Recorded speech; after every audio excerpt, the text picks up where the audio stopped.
Aldrics Healing Touch. Arlington, 1921.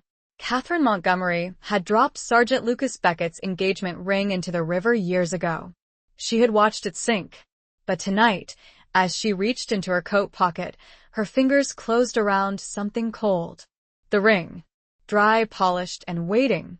Chapter 1. The ghost of a ring returned. The chill of the November evening seeped into Catherine Montgomery's bones, a familiar ache that mirrored the one in her heart. Arlington, 1921.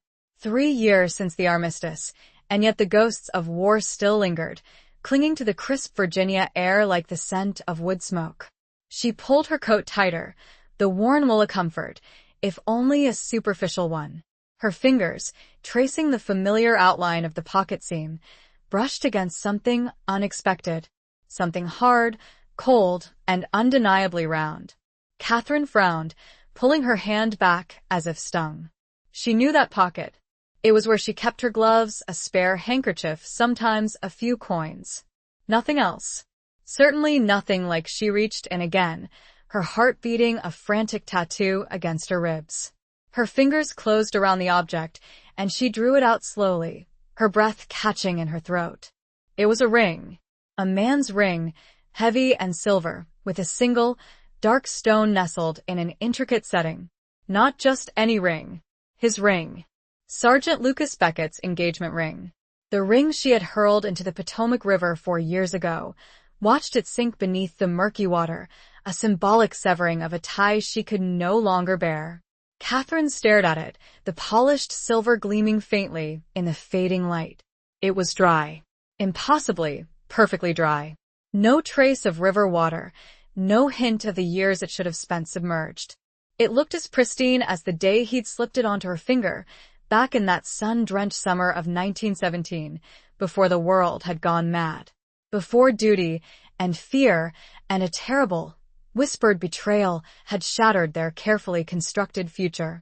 She turned the ring over in her hand, feeling the weight of it, the smooth, cool metal against her skin. The dark stone, an onyx, seemed to absorb the light, holding secrets within its depths. Secrets she thought she'd buried.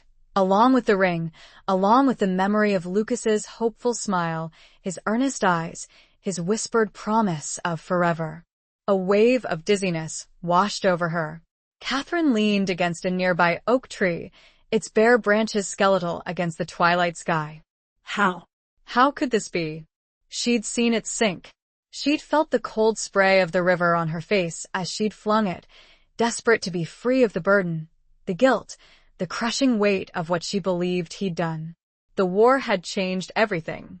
It had taken the bright, optimistic young woman she'd been and replaced her with this shell. A woman who worked tirelessly at the Arlington Library, surrounded by books and silence. A woman who found solace in the orderly rows of shelves, the predictable narratives, the lack of messy, unpredictable human emotions. A woman who had carefully constructed a life devoid of risk, of love, of the potential for heartbreak. And now this impossible, resurrected ring, a tangible reminder of everything she'd tried to forget. A shiver ran down her spine, a premonition of something inevitable. Catherine closed her eyes, trying to regain her composure. She was being irrational. There had to be a logical explanation. Perhaps she'd been mistaken.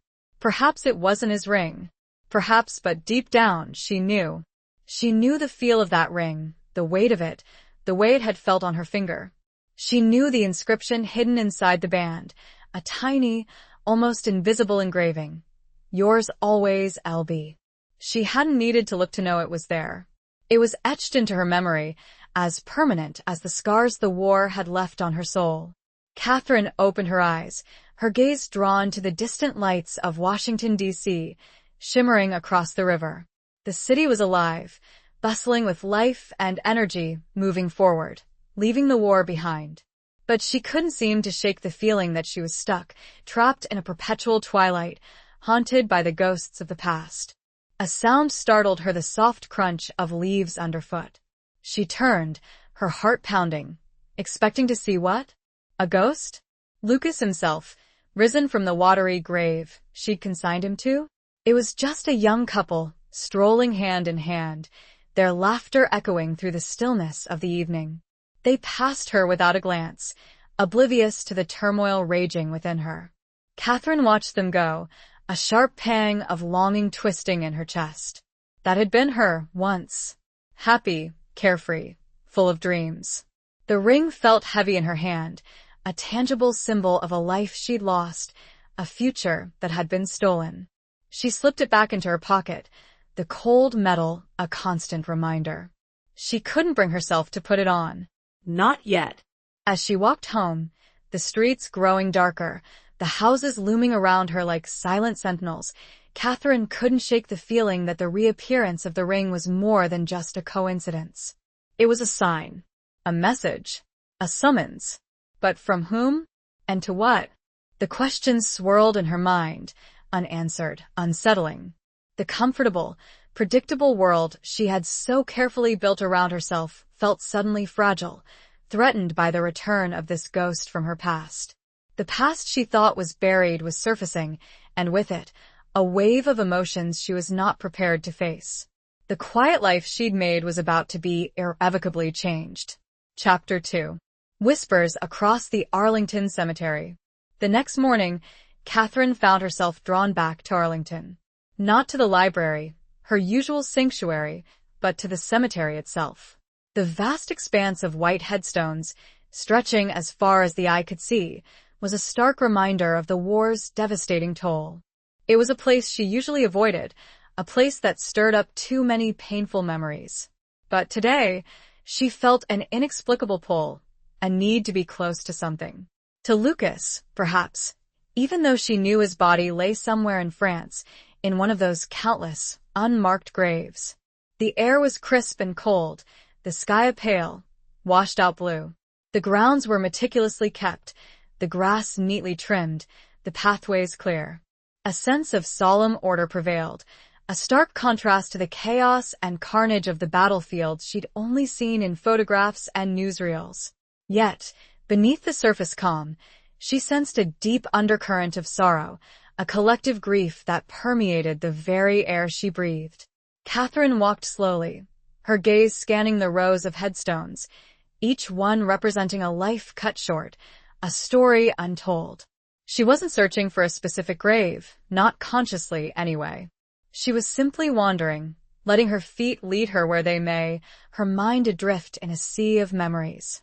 She remembered the day Lucas had left for France. The train station had been a scene of controlled chaos, filled with tearful farewells, brave smiles, and whispered promises. She'd clung to him, desperately trying to memorize the feel of his arms around her, the scent of his skin, the sound of his voice. He'd promised to come back. He'd promised they'd have their life together, the one they'd planned, the one filled with love and laughter and children. But he hadn't come back. Not in the way she'd hoped. A telegram had arrived, months later, stark and impersonal, informing her of his death. Killed in action, it had stated, offering no details, no comfort, just a brutal, final confirmation of her worst fears. She'd read it over and over, numb with disbelief, until the words had blurred into meaningless ink on the page. And then a few weeks after that had come the letter that had changed everything. The letter that had led her to the river, to the desperate act of casting away his ring, his promise, his memory. Catherine stopped abruptly, her breath catching in her throat. She was standing near a section dedicated to the nurses who had served, women who had faced their own horrors, their own losses. She'd often thought of them, wondered if they'd felt the same crushing weight of grief, the same sense of betrayal, the same desperate need to escape. She noticed an older woman, dressed in black, kneeling beside one of the graves. The woman was arranging a small bouquet of faded flowers, her movements slow and deliberate. Catherine hesitated, then approached her, feeling a strange kinship with this unknown mourner. "Excuse me," she said softly. The woman looked up, her face etched with lines of sorrow, but her eyes held a surprising spark of resilience. "Yes, dear?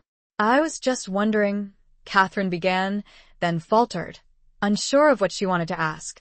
Did you lose someone in the war? The woman nodded slowly. My daughter, Eleanor. She was a nurse. She died of influenza, just days before the armistice. So close her voice trailed off, choked with emotion. Catherine felt a lump forming in her throat. I'm so sorry, she murmured. The woman gave a sad smile. It's been 3 years, but it still feels like yesterday. The grief, it never truly goes away, does it? No, Catherine agreed, her voice barely a whisper. It doesn't. They stood in silence for a moment, two women bound together by a shared experience of loss. Then, the older woman spoke again, her voice low and thoughtful. They say time heals all wounds, she said, but I don't believe that. I think time just teaches us how to live with the pain, how to carry it with us, how to make it a part of who we are. Catherine nodded, her eyes filling with tears. The woman's words resonated deeply, echoing her own unspoken feelings. Did your daughter ever talk about her work? Catherine asked, suddenly needing to know. About the soldiers she cared for? The woman's eyes took on a distant, faraway look. Oh, yes. She wrote letters, when she could. She told me about the bravery, the resilience, the terrible suffering. She said it was the hardest thing she'd ever done, but also the most rewarding. She felt needed. Catherine thought of the nurses she'd seen in the photographs, their faces grim but determined, their hands tending to the wounded, offering comfort in the midst of unimaginable horror. She'd always admired their strength, their compassion, their unwavering dedication. There were rumors, Catherine said, her voice hesitant, about relationships between nurses and soldiers. The older woman looked at her, her expression unreadable. War does strange things to people, dear. It breaks down barriers. It forces connections sometimes. Those connections are unexpected. Forbidden even. Catherine's heart skipped a beat. She thought of Lucas, of the letter she'd received, the letter that had accused him of being unfaithful, of having an affair with a nurse. Did your daughter ever mention anyone in particular? Catherine asked, her voice trembling. The woman hesitated, then shook her head. No, dear. She never did. But I always sensed there was something she wasn't telling me. Something she kept hidden, locked away in her heart. Catherine felt a chill run down her spine. The woman's words mirrored her own suspicions, her own fears. Had Lucas kept something hidden from her? Had he betrayed her trust? The older woman stood up, brushing off her skirt. I must be going, she said. It's getting late. Catherine nodded, still lost in thought. Thank you, she said, for talking to me. The woman smiled sadly. Take care, dear. And don't let the ghosts win. Catherine watched her walk away, her words echoing in her mind. Don't let the ghosts win. It was a warning, a plea, a reminder that the past could hold her captive if she allowed it. But how could she fight against something she didn't fully understand? Something that was as intangible and elusive as a whisper in the wind? The ring, heavy in her pocket, was the only tangible connection to this mystery. She needed answers, and she had a terrifying feeling she knew where to start looking. Chapter 3. The Letter from a Lost Love. The attic was a repository of forgotten things, a dusty, dimly lit space where memories gathered like cobwebs. Catherine rarely ventured up here, preferring the neat, orderly world of the downstairs rooms. But today, she needed to confront the past, to unearth the secrets that lay buried beneath layers of dust and time. She found the box tucked away in a far corner, beneath a pile of old quilts and moth-eaten blankets. It was a small, wooden chest, its surface worn and scratched, its brass hinges tarnished with age. She recognized it instantly. It was Lucas's box, the one he'd given her before he left for France, filled with letters, photographs, and small mementos of their time together. Catherine hesitated, her hand hovering over the lid. She hadn't opened this box in years. Not since she'd received that letter. The letter that had shattered her world. Taking a deep breath, she lifted the lid. The scent of old paper and dried flowers wafted up, a bittersweet reminder of a happier time. She carefully removed the contents, one by one, laying them out on the dusty floor. There were photographs of them together, laughing, carefree, their eyes shining with love. There were letters, filled with his hopes, his dreams, his fears, his unwavering devotion to her. There were small trinkets, a pressed flower, a seashell, a ribbon he'd tied around her wrist at a dance. Each object was a painful reminder of what she'd lost, of the future that had been stolen from them. Catherine picked up one of the photographs, her fingers tracing the outline of Lucas's face.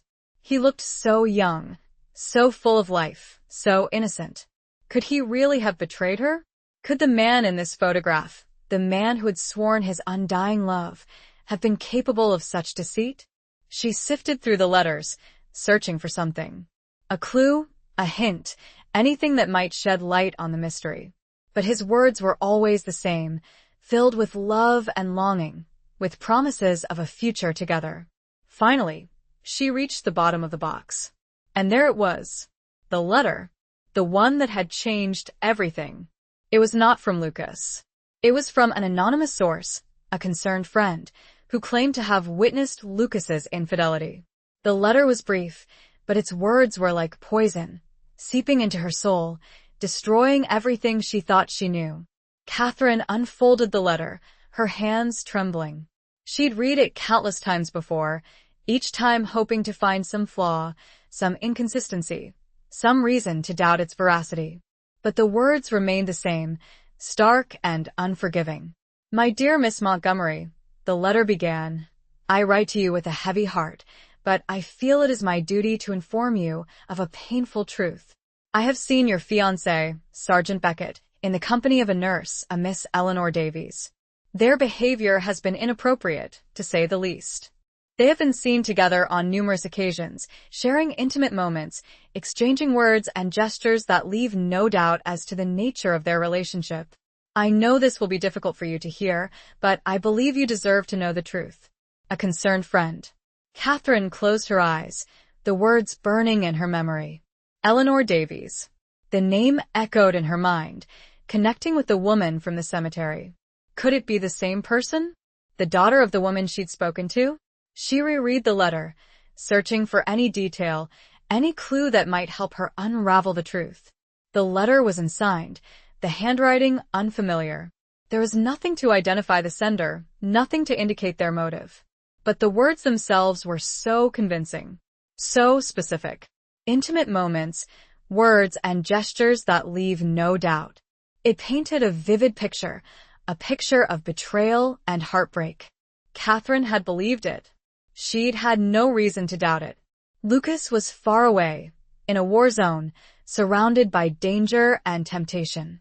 And she had been naive, perhaps too trusting, too blinded by love to see the truth.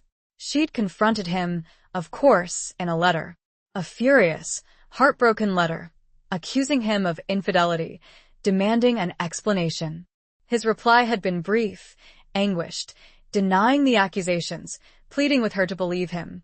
But she hadn't believed him. She'd been too hurt, too angry, too consumed by her own pain. She'd sent him one final letter, informing him that their engagement was over, that she never wanted to see him again. And then, a few weeks later, she'd received the telegram announcing his death. Catherine felt a wave of guilt wash over her. Had she been wrong? Had she condemned him, judged him unfairly, without giving him a chance to defend himself? The reappearance of the ring, the conversation with the woman at the cemetery, the anonymous letter, it all pointed to a truth she wasn't sure she was ready to face. She needed to find out who had written that letter. She needed to find out if Eleanor Davies was indeed the nurse mentioned in the letter, and if so, what her relationship with Lucas had truly been. Catherine carefully folded the letter and placed it back in the box. She closed the lid, feeling a sense of determination rising within her. She couldn't change the past, but she could at least try to understand it. She could seek the truth, however painful it might be. She had a feeling that the ring, the ghost of a ring returned, was her guide. It had led her back to Arlington, back to the cemetery, back to the box of memories. It was time to follow where it led, to uncover the secrets that had been hidden for so long. She would find answers, even if it meant confronting the ghosts she had tried so hard to bury. The journey would be difficult, but for the first time in years, Catherine felt a flicker of hope, a sense that perhaps, just perhaps, she could find peace. A knock at her front door, abrupt, insistent, sliced through the quiet determination that was beginning to build. Chapter 4. A face in the crowd. A memory stirred. The knock startled Catherine, pulling her from the depths of her contemplation. She hadn't expected any visitors. Her life was a quiet one, her social circle limited to a few acquaintances at the library and the occasional polite conversation with a neighbor. She cautiously opened the door, peering out into the late afternoon gloom. Standing on her doorstep was a man, a stranger, yet with something hauntingly familiar about his eyes. He was tall, with broad shoulders and a weathered face that spoke of hardship and resilience. He was dressed in a well-worn suit, his hat held respectfully in his hands. "Miss Montgomery?" he asked, his voice deep and resonant. Catherine nodded, her heart beating a little faster. "Yes. My name is Thomas Ashton. I was a friend of Lucas Beckett." The name sent a jolt through her, a mixture of pain and surprise. She hadn't heard anyone speak Lucas's name aloud, in that familiar, intimate way, in years. "Lucas?" she repeated, her voice barely a whisper. Ashton nodded. "We served together in France. I was with him when he hesitated, his gaze dropping to the ground. When he died." Catherine felt a wave of dizziness wash over her. She leaned against the doorframe, her legs suddenly weak. She'd known, of course, that Lucas was dead. But hearing it confirmed from someone who had been there made it feel real, in a way it hadn't before. "I'm sorry," she murmured. It's been a long time." Ashton gave a sad smile. "Yes, it has. But I felt I needed to see you. To talk to you about Lucas." Catherine hesitated. She wasn't sure she was ready for this, ready to reopen old wounds, to face the pain she'd tried so hard to bury. But there was something in Ashton's eyes, a sincerity, a genuine grief, that made her trust him. "Please," she said, stepping aside. "Come in." She led him into the small parlor, a room furnished simply but comfortably, with faded armchairs, a worn rug, and a few carefully chosen books on the shelves. The room felt inadequate, suddenly, too small to contain the weight of the emotions that were swirling between them. They sat in silence for a moment, the only sound the ticking of the grandfather clock in the hallway. Catherine studied Ashton's face, searching for clues, for answers to the questions that had been haunting her. How did you find me?" she asked, finally breaking the silence. Ashton cleared his throat. I made inquiries. It wasn't easy. Lucas, he didn't talk much about his personal life. But he mentioned your name a few times. And Arlington. I remembered that." Catherine nodded, her gaze dropping to her hands, clasped tightly in her lap. She remembered Lucas mentioning a friend named Thomas, a fellow soldier he'd grown close to during their training. "He spoke of you fondly," Ashton said, his voice softening. "He loved you very much, Miss Montgomery. He never stopped loving you." Catherine felt a sharp pang of guilt, a renewed sense of regret. Had she made a terrible mistake? Had she condemned Lucas, judged him unfairly, based on a lie? I received a letter," she said, her voice trembling. "An anonymous letter, accusing him of being unfaithful." Ashton's eyes widened in surprise. "A letter? What kind of letter?" Catherine hesitated, then recounted the contents of the letter, the accusations, the specific details, the name of the nurse, Eleanor Davies. Ashton listened intently, his expression growing increasingly troubled. When she finished, he was silent for a long moment, his brow furrowed in thought. "Eleanor Davies," he repeated, his voice low and thoughtful. I knew her. She was a nurse in our unit. A good woman. Dedicated, compassionate." Catherine's heart skipped a beat. Did you see them together?" she asked, her voice barely a whisper. "Lucas and Eleanor?" Ashton hesitated, then nodded slowly. "Yes, I did. They spent time together sometimes. They talked, they laughed, they seemed close." Catherine felt a cold dread creeping into her heart. It was confirmation, wasn't it? Proof that the letter had been true, that Lucas had betrayed her. But then, Ashton continued, his voice taking on a different tone. But it wasn't what you think, Miss Montgomery. It wasn't romantic. It was something else. Catherine looked at him, her eyes filled with confusion. What do you mean? Ashton leaned forward, his gaze intense. Lucas was troubled. He'd seen things, done things, that had affected him deeply. He was carrying a heavy burden, a secret that was eating away at him. Catherine frowned. What secret? Ashton hesitated again, as if struggling to find the right words. He confided in Eleanor. She was a good listener. She understood him, in a way that others didn't. She helped him cope. Catherine's mind raced. What was Ashton implying?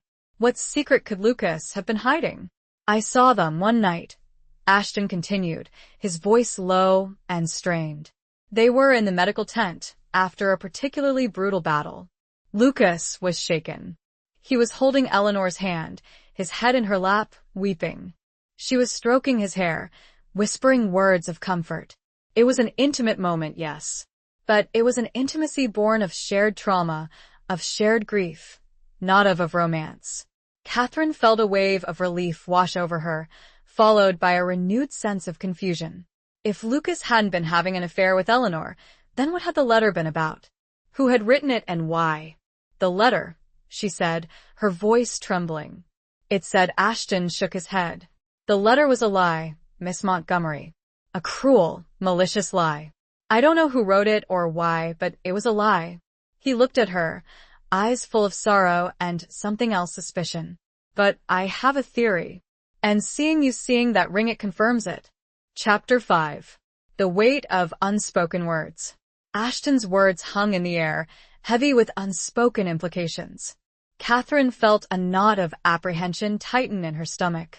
The ring. He'd noticed the ring. How could he have known? It had been tucked away in her pocket, out of sight. The ring? She asked, her voice hesitant. What about it? Ashton leaned forward, his gaze intense. It's Lucas's, isn't it? The one he gave you when he proposed? Catherine nodded, her hand instinctively reaching for her pocket, where the ring lay hidden. He never took it off, Ashton said, his voice softening. Not even in the trenches.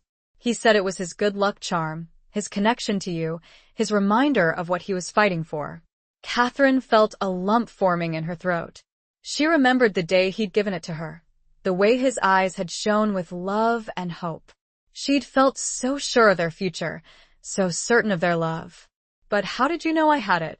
She asked, her voice trembling. I haven't worn it not since. Ashton gave a sad smile. I saw it, Miss Montgomery. Just now when you opened the door. You were fiddling with something in your pocket. I caught a glimpse of silver. A dark stone. I recognized it instantly. Catherine felt a chill run down her spine. She hadn't realized she'd been so obvious. She'd been so preoccupied with her own thoughts, her own emotions, that she hadn't been paying attention to her actions.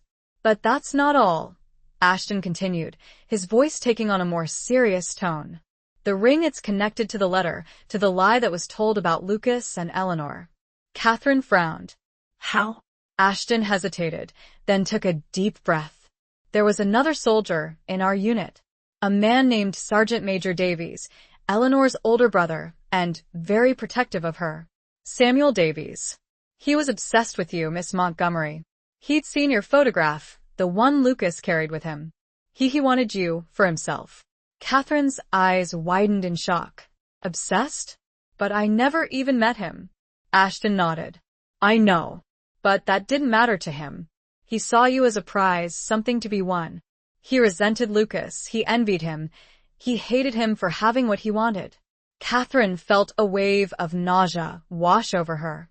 The thought of this unknown man, this stranger, harboring such intense feelings for her, feelings based on nothing more than a photograph, was disturbing. He knew about the ring, Ashton continued. He knew how much it meant to Lucas. And he knew that if he could discredit Lucas, if he could make you believe that Lucas had betrayed you, he might have a chance with you. Catherine's mind raced. It was all starting to make sense.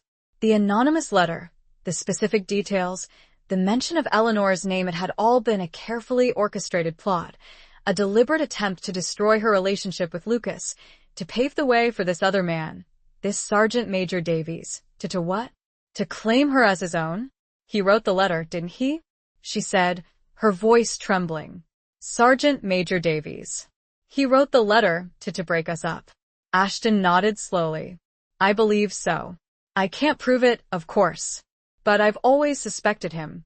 He was a cruel man, a manipulative man, capable of anything.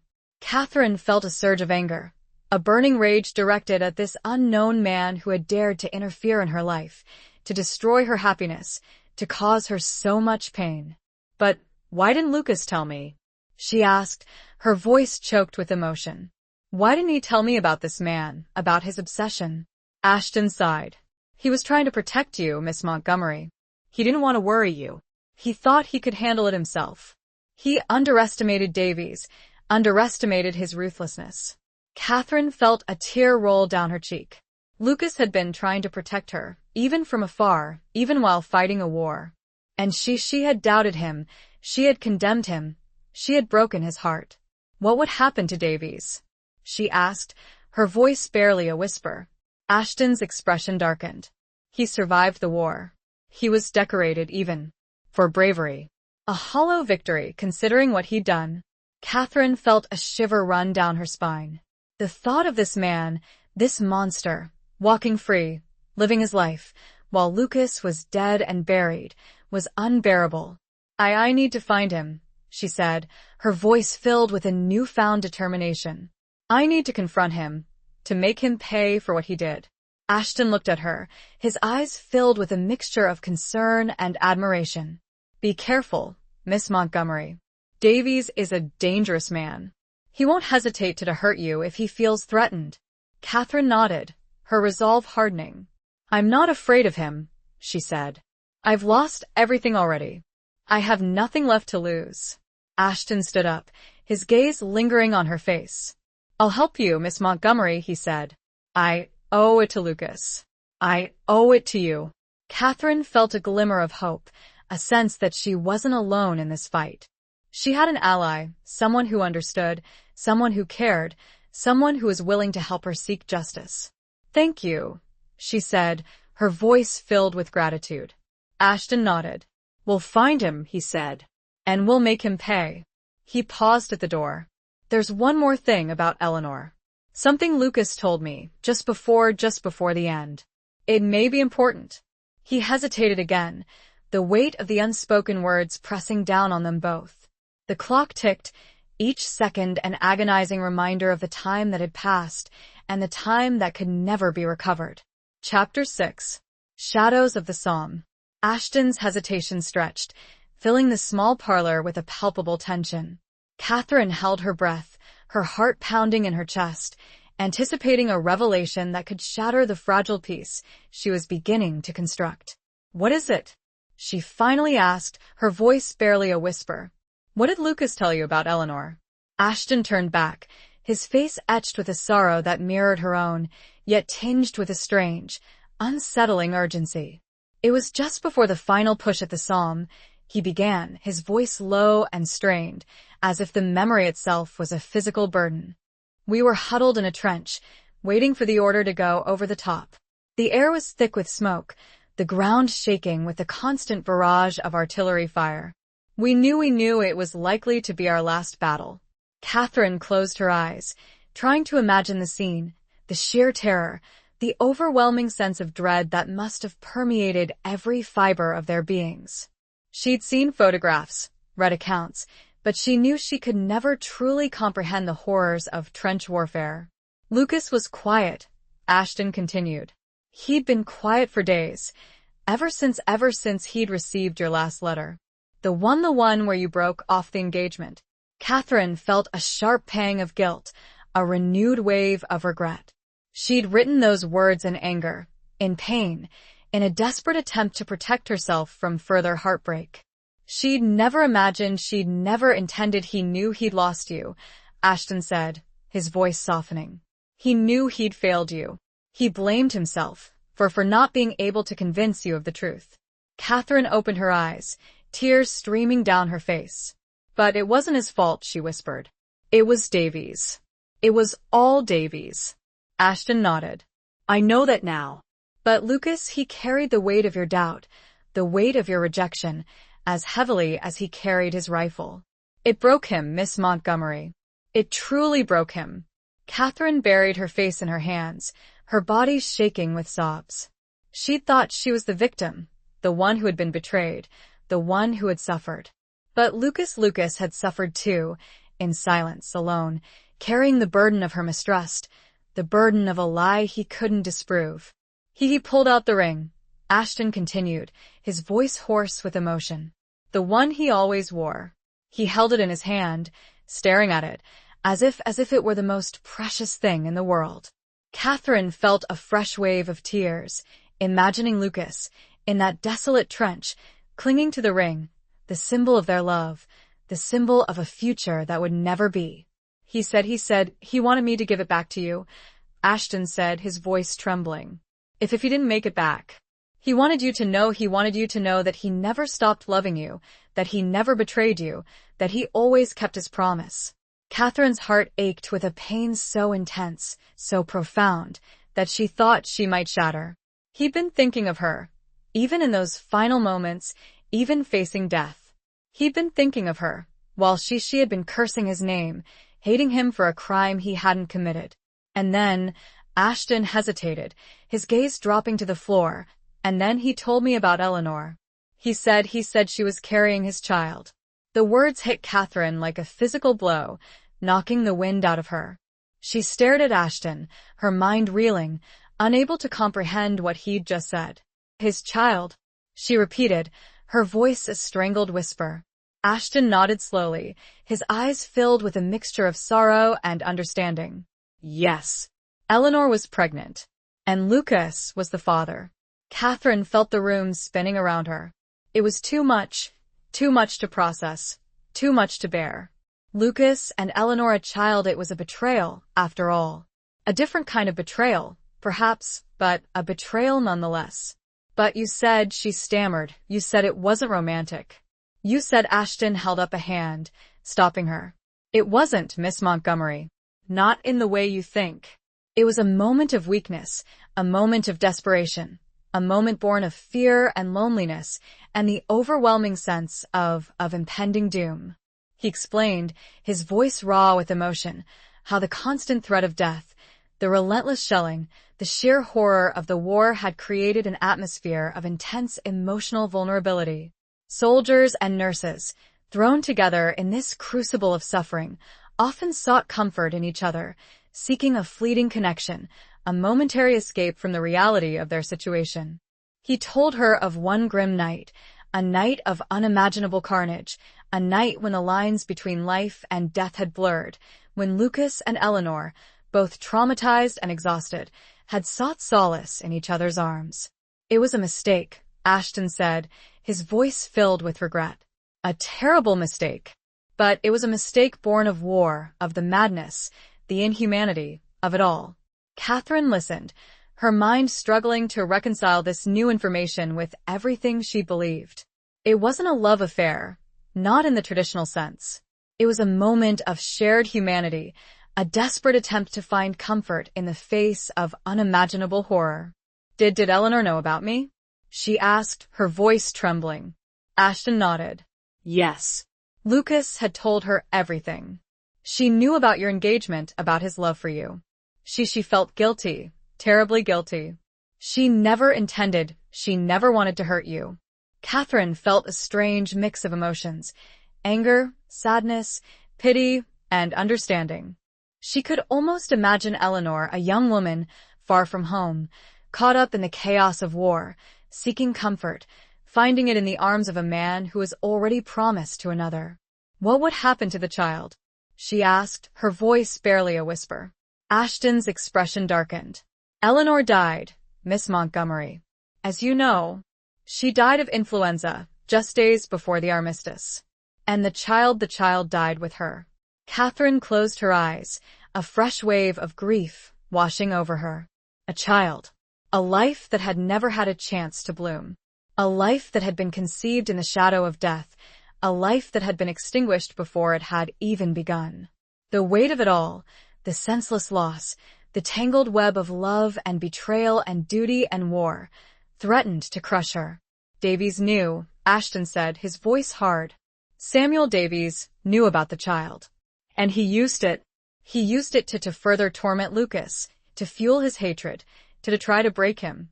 The implications of that final statement and the lingering question of how Davies might have used that knowledge hung heavy and ominous in the air. Chapter 7. The Nurse and the Shell-Shocked Soldier. The revelation of Eleanor's pregnancy and the child's death left Catherine reeling. It was a new layer of tragedy, a deeper level of complexity to a story she thought she already knew. It wasn't a simple case of infidelity, as the anonymous letter had suggested. It was a story of human frailty, of desperate choices made in the crucible of war, of consequences that rippled far beyond the battlefield. She needed time to process this new information, to reconcile it with her image of Lucas, with her understanding of their relationship. She needed to grieve, for the child, for Eleanor, for the lost future she and Lucas might have had. Ashton, sensing her need for solitude, had offered to leave, promising to return the next day to continue their search for Samuel Davies. Catherine had gratefully accepted, her mind too overwhelmed to think clearly, to plan their next steps. After he left, she wandered through the house, her footsteps echoing in the silence. She found herself drawn to the small study, where Lucas's books still lined the shelves, his pipe still rested on the desk, his presence still lingered in the air. She picked up one of his books, a volume of poetry by Tennyson, and opened it at random. Her eyes fell on a passage, marked with a faint pencil line. "'Tis better to have loved and lost than never to have loved at all." The words resonated deeply, a bittersweet reminder of the love she and Lucas had shared, a love that had been cut short by war, by betrayal, by a series of tragic events. But had she truly lost him? Or had she lost him long before his death, when she'd allowed doubt and suspicion to cloud her judgment, when she'd refused to believe in his love? Catherine closed the book, her tears falling onto the worn cover. She'd been so focused on her own pain, her own sense of betrayal, that she'd failed to see Lucas's suffering, his struggle to cope with the horrors of war, his desperate need for comfort. She thought of Eleanor, the nurse, the woman she'd imagined as her rival, the woman she'd blamed for stealing Lucas's affections. Now, she saw her in a different light, a woman caught up in the same whirlwind of war, a woman who had sought solace in the arms of a broken man, a woman who had paid the ultimate price. Catherine sat down at Lucas's desk, her fingers tracing the smooth, worn surface. She imagined him sitting here, writing letters to her, pouring out his heart, his hopes, his fears.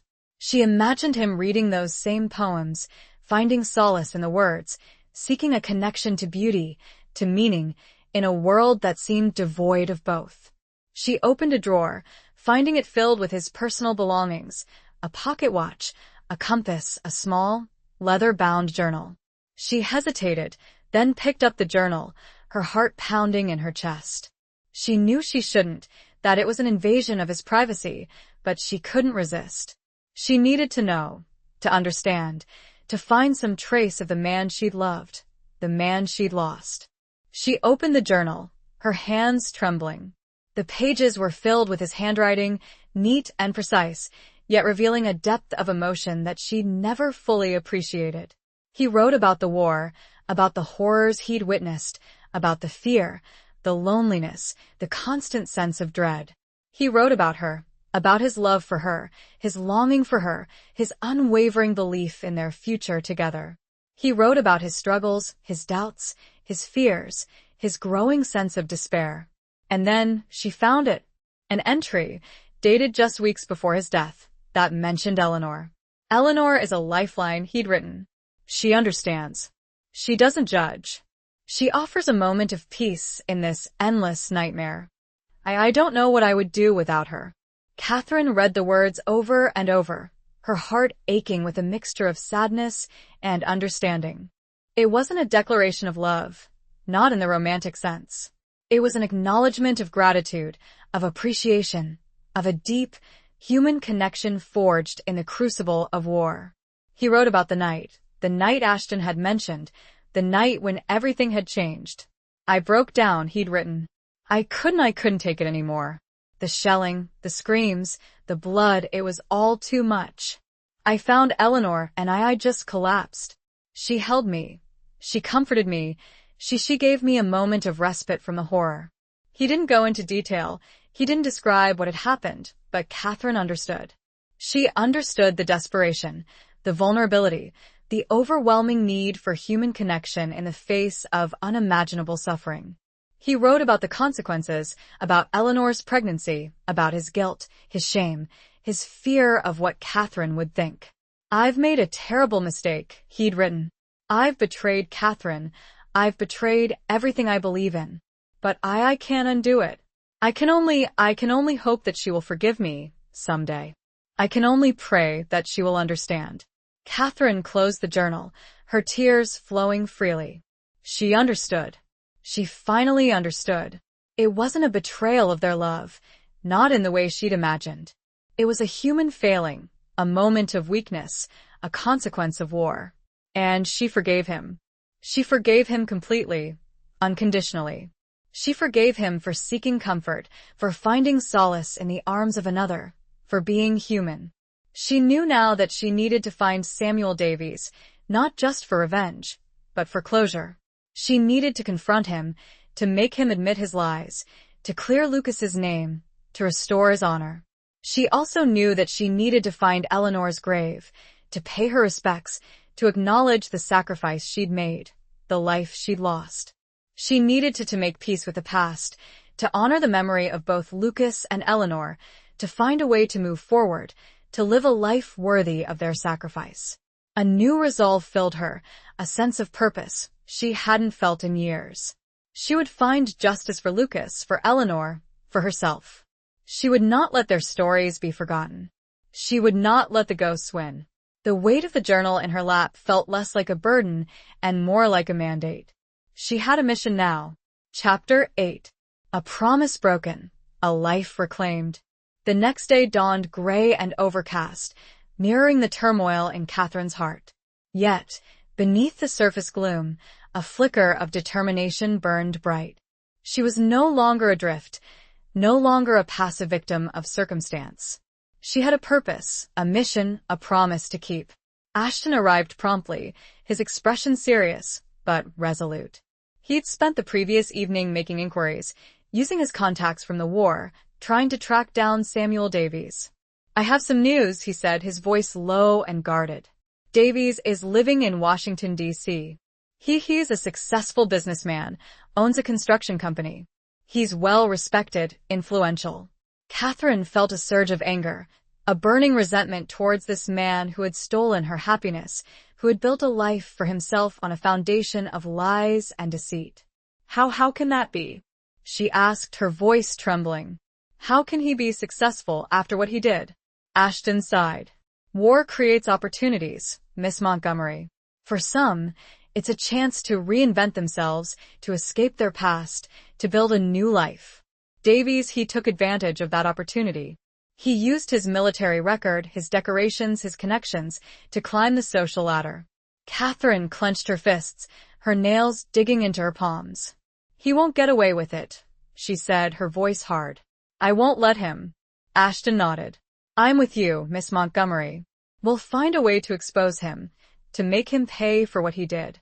They spent the morning discussing their strategy, carefully planning their approach. They knew they couldn't simply confront Davies directly. He was a powerful man, with resources and influence. He could easily deny everything, discredit them, even retaliate. They needed proof, evidence, something that would corroborate their story, something that would expose his lies. The letter, Catherine said, her mind racing. The anonymous letter. If we could find it, if we could prove that Davies wrote it, Ashton nodded. It's a long shot, Miss Montgomery, but it's worth a try. Davies might have kept it as a trophy, a reminder of his victory. They decided to start by visiting Davies' office, posing as potential clients, hoping to get a glimpse of his surroundings, perhaps even find some clue that might lead them to the letter. The journey to Washington, D.C. was a blur of emotions. Catherine felt a mixture of fear, anticipation, and a growing sense of determination. She was no longer the timid librarian, the grieving widow. She was a woman on a mission, a woman seeking justice, a woman reclaiming her life. Davies's office was located in a prestigious building, a testament to his success, his wealth, his power. The receptionist, a young woman with a polished demeanor, greeted them with a practiced smile. "Mr. Davies is expecting you?" she asked, her voice polite but impersonal. Ashton stepped forward, his expression confident, his voice smooth. "Yes, we have an appointment. Mr. and Mrs. Thompson. We're interested in discussing a large construction project." The receptionist checked her appointment book, her brow furrowing slightly. "I don't see your name here, sir. Are you sure you have the right day?" Ashton smiled disarmingly. "I apologize, my dear. I must have made a mistake. But we're here now, and we're very interested in Mr. Davies' services. Perhaps he could spare us a few minutes?" The receptionist hesitated, then gave a reluctant nod. "I'll see if he's available. Please have a seat." Catherine and Ashton sat down in the waiting area, their eyes scanning the room, searching for something. Anything that might give them a clue. The office was lavishly decorated, with expensive furniture, original artwork, and a thick, plush carpet. It was a display of wealth, of power, of arrogance. Catherine felt a knot of anger tightening in her stomach. This man, this monster, was living a life of luxury, while Lucas was dead and buried, while she had been struggling to survive, to rebuild her shattered life. After a few minutes, the receptionist returned, her expression still hesitant. "Mr. Davies can see you now," she said. "But only for a few minutes. He's very busy." Catherine and Ashton followed her down a long hallway, their footsteps muffled by the thick carpet. They reached a large, imposing door, with a brass plaque that read, "Samuel Davies, President." The receptionist knocked softly, then opened the door, ushering them inside. Catherine felt her heart pounding in her chest. This was it. She was about to face the man who had destroyed her life, the man who had stolen her future, the man who had caused her so much pain. Samuel Davies was sitting behind a large mahogany desk, his back to the door. He was on the phone, his voice low and authoritative. He turned around as they entered, his eyes widening in surprise. He was older, of course, than the man in the photograph Catherine had seen in Lucas's box. But she recognized him instantly.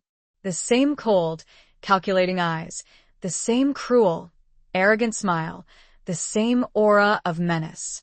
Catherine felt all color drain from her face.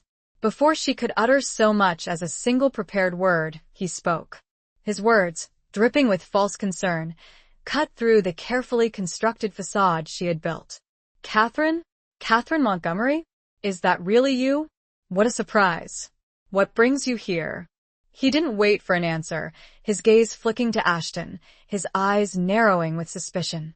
It was clear he recognized Catherine, and the implication that he had been expecting this confrontation, in some form, for years was chilling. Chapter 9. The Secrets Hidden in Plain Sight. Davies's feigned surprise was unconvincing, his gaze lingering on Catherine with a mixture of calculated curiosity and veiled contempt. The air in the opulent office thickened with unspoken accusations, unresolved history, and the chilling realization that this encounter was a long-awaited reckoning, not a chance meeting.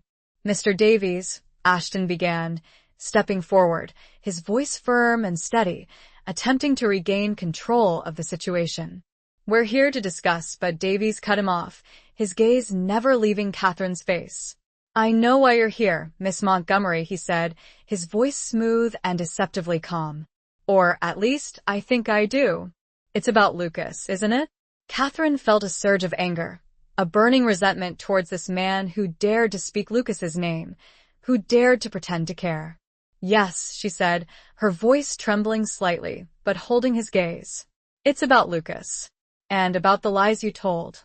Davies raised an eyebrow, a flicker of amusement in his eyes. "Lies? I'm afraid I don't understand, Miss Montgomery. What lies are you referring to?" "The letter," Catherine said, her voice gaining strength. "The anonymous letter you wrote, accusing Lucas of infidelity. The letter that destroyed our engagement, that caused him so much pain. Davies leaned back in his chair, a smug smile playing on his lips. Yes. The letter. I remember that. A tragic misunderstanding, I assure you. I had nothing to do with it. Don't lie to me, Catherine said, her voice rising. I know it was you. Ashton told me everything. About your obsession with me, about your hatred for Lucas, about your desire to ruin him. Davies' smile vanished, replaced by a cold, hard glare. Ashton? That coward? He always was jealous of Lucas. Jealous of his success, his relationship with you. He's filling your head with nonsense, Miss Montgomery. Don't believe him. I believe him, Catherine said, her voice unwavering. And I believe the ring. She pulled the ring from her pocket, holding it up for him to see. Lucas never took this off. He told Ashton he wanted me to have it back, to know that he never betrayed me. He would never have entrusted such a message to Ashton, nor would Ashton have any reason to invent it if your lies hadn't destroyed everything. Davies stared at the ring, his expression unreadable. For a moment, a flicker of something guilt, regret, crossed his face. But it was quickly gone, replaced by his usual mask of arrogance. A touching story, Miss Montgomery, he said, his voice dripping with sarcasm. But hardly proof of anything. Anyone could have found that ring. Anyone could have concocted such a sentimental tale. You knew about Eleanor, Catherine said, her voice trembling with emotion. You knew about the child. You used that information, that tragedy, to further torment Lucas, to try to break him. Davies's eyes narrowed. Eleanor was a troubled woman. She made poor choices. Lucas was a victim of her manipulations. I tried to warn him, but he wouldn't listen. Catherine felt a wave of disgust wash over her. This man was a master manipulator, a skilled liar, capable of twisting the truth to suit his own purposes. You're lying, she said, her voice shaking with rage. You're lying about everything. You wrote that letter. You spread those rumors, you destroyed our lives. And for what? For your own selfish desires, for your own twisted obsession. Davies stood up, his face contorted with anger. Get out, he said, his voice low and menacing. Get out of my office, before I call security. Ashton stepped forward, his hand on Catherine's arm, restraining her. We're leaving, Mr. Davies, he said. But this isn't over. We'll find the proof. We'll expose you for what you are. Davies laughed, a cold, hollow sound. You have nothing, Miss Montgomery. Nothing but a fanciful story and a dead man's ring. Go back to your quiet life, and leave me alone. Catherine and Ashton turned to leave, their hearts heavy with disappointment and frustration. They'd failed to get a confession, failed to find any concrete evidence. Davies had remained steadfast in his denials, his arrogance unshaken. But as they reached the door, Catherine noticed something. Something that had been hidden in plain sight. Something that she'd overlooked in her anger and her grief. On Davies's desk, amidst the clutter of papers and files, was a small, framed photograph. It was a picture of Eleanor Davies. Catherine stopped, her eyes fixed on the photograph. It was the same woman she'd seen in Lucas's box, the same woman the older lady in Arlington had described. But this photograph was different. It was newer, taken after the war. And Eleanor was smiling. A genuine, happy smile, a smile that reached her eyes. Catherine felt a surge of something. Hope? Intuition? She didn't know what it was, but she knew she had to see that photograph, to examine it more closely. Wait, she said, turning back to Davies, her voice trembling. That photograph, can I see it? Davies frowned, his eyes narrowing with suspicion. Why? What interest do you have in that photograph? It's Eleanor, isn't it? Catherine said, her voice hesitant. The nurse, the one who Davies hesitated, then gave a reluctant nod. Yes, it's Eleanor. A reminder of a tragic past. Can I see it? Catherine repeated, her voice pleading. Please. Davies hesitated again, then shrugged. I suppose it can't hurt. But be quick. I have work to do. Catherine approached the desk, her heart pounding in her chest. She picked up the photograph, her hands trembling. She examined it closely, her eyes scanning every detail. And then she saw it. On the back of the photograph, in small, faded handwriting, was an inscription, "To Samuel, with love. Eleanor. Always." Catherine felt a chill run down her spine. Always. The same word Lucas had used in his inscription on the ring. Yours always, LB. It was a connection, a link, a revelation. She turned to Davies, her eyes blazing with anger. "You lied," she said, her voice shaking with emotion. "You lied about everything. You weren't obsessed with me. You were obsessed with Eleanor. And she loved you." The implications of this new twist, and the questions it raised about the true nature of Eleanor and Davies' relationship, and about the paternity of the child, were staggering. The receptionist, having overheard their raised voices, poked her head into the office, her expression a mixture of concern and fear. Chapter 10. The Dance of Doubt and Desire. The receptionist's hesitant appearance served as a jarring reminder of their surroundings, pulling Catherine back from the brink of a full-blown confrontation. Davies, seizing the opportunity, waved the woman away with an imperious gesture, his face a mask of controlled fury. "Get out," he snarled at Catherine, his voice low and menacing. "And take your accusations with you. I've had enough of this charade." Catherine, however, stood her ground, the photograph clutched tightly in her hand. The inscription, "To Samuel, with love. Eleanor." Always, had turned her world upside down, casting a new light on everything she thought she knew. "This changes everything, doesn't it?" she said, her voice trembling but firm. "The letter, the lies, it wasn't about me. It was about her. You wanted to keep her for yourself. Even after she chose Lucas." Davies's carefully constructed facade began to crumble, cracks appearing in his mask of arrogance. He paled visibly, his eyes darting around the room as if seeking an escape. "You don't know what you're talking about," he stammered, his voice losing its usual confidence. Eleanor was confused. She was traumatized by the war. She didn't know what she wanted. "She wanted Lucas," Catherine said, her voice filled with a mixture of anger and pity. "She chose him, even if it was just for a moment. And you couldn't stand it. You couldn't bear the thought of her being with another man, even a dead one." Ashton, who had been observing the exchange with growing understanding, stepped forward. "The child," he said, his voice low and steady. "Was the child yours, Davies? Or was it Lucas's?" Davies flinched, his eyes widening in fear. He opened his mouth to speak, but no words came out. He looked like a trapped animal, cornered and desperate.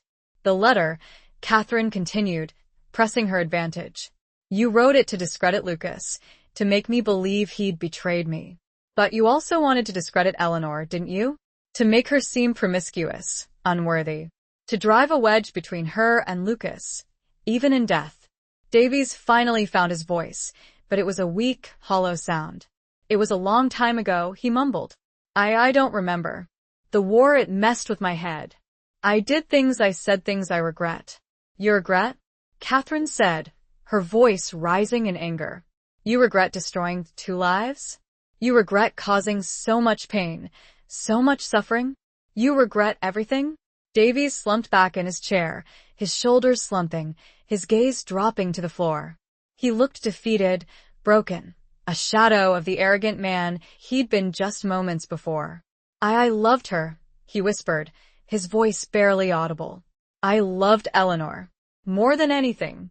But she didn't love me. Not in the way I wanted her to. She pitied me, perhaps. She felt obligated to me, because I was her brother's friend. But she never loved me." Catherine felt a strange mix of emotions, anger, disgust, pity, and a flicker of understanding. She could almost imagine Davies, a lonely, insecure man, obsessed with a woman who didn't return his affections, driven to desperate measures by his unrequited love. "And Lucas?" Ashton asked, his voice still firm. "What about Lucas? Did you deliberately put him in harm's way? Did you contribute to his death?"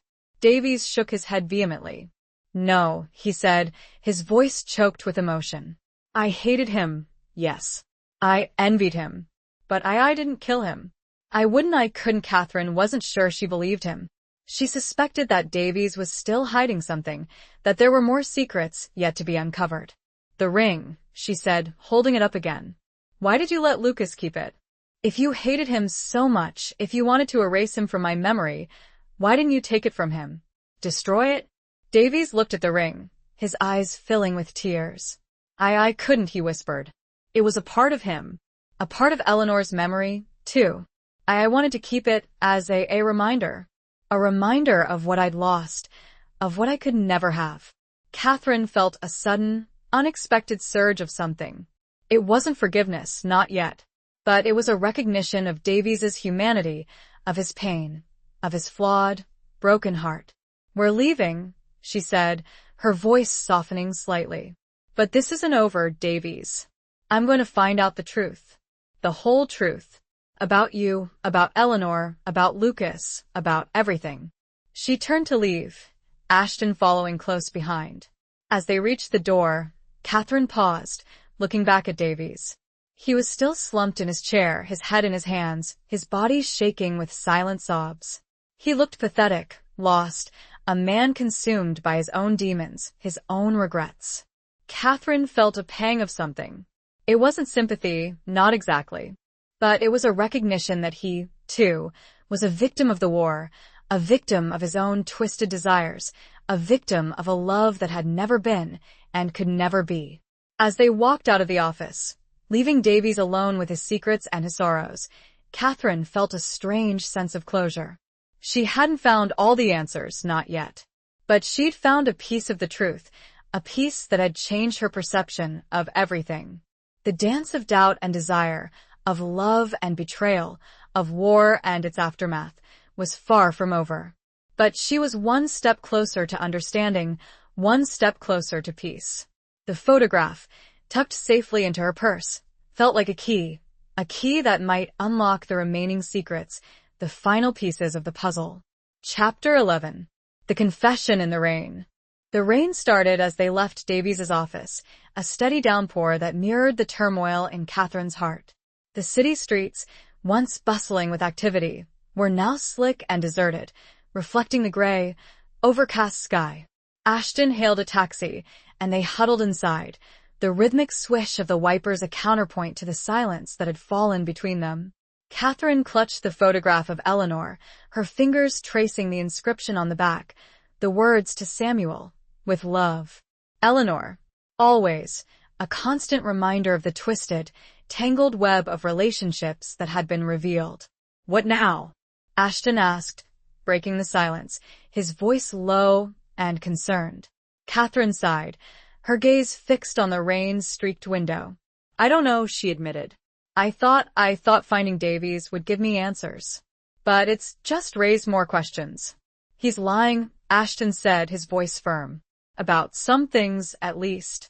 He may not have directly caused Lucas's death, but he's still hiding something. I can feel it. Catherine nodded. I agree. And the photograph, it proves that he and Eleanor had a relationship of some kind. But what kind? And what about the child? Was it really Lucas's? Or was it she couldn't bring herself to say it? The possibility that Davies might have been the father, that Eleanor might have betrayed Lucas, in a way, even if unintentionally. We need to find out more about Eleanor, Ashton said, his voice thoughtful. About her life, her relationships, her time in France. Catherine remembered the older woman she'd met at Arlington Cemetery, Eleanor's mother. She'd said that Eleanor had kept secrets, that there was something she hadn't told her. Her mother, Catherine said, her voice hesitant. I met her at the cemetery. She might know something. She might have letters, diaries, something that could shed light on the truth. Ashton nodded. It's worth a try. Do you remember her name? Where she lives? Catherine closed her eyes, trying to recall the details of their conversation. Her name was Mrs. Davies, I believe. Margaret Davies. She was visiting Eleanor's grave. I don't know where she lives, but I remember she said Eleanor died of influenza, just days before the armistice. Ashton pulled out a small notebook and jotted down the information. I'll make inquiries, he said. I'll try to track her down. They rode in silence for a few minutes, the rain continuing to fall, the city blurring into a gray, indistinct landscape. Catherine felt lost, adrift, uncertain of her next steps. Suddenly, she had an idea. The hospital, she said, her voice urgent. Eleanor was a nurse. She worked at a military hospital in France. Maybe there are records, documents, something that could tell us more about her relationship with Lucas, with Davies. Ashton looked at her, his eyes widening in surprise. That's a good idea, Miss Montgomery. A very good idea. But how would we access those records? They're likely to be confidential, highly restricted. Catherine thought for a moment. My cousin, she said, her voice hesitant. He works for the War Department. He might be able to help us. He might have access to those kinds of records. Ashton smiled, a glimmer of hope in his eyes. It's worth a shot, Miss Montgomery.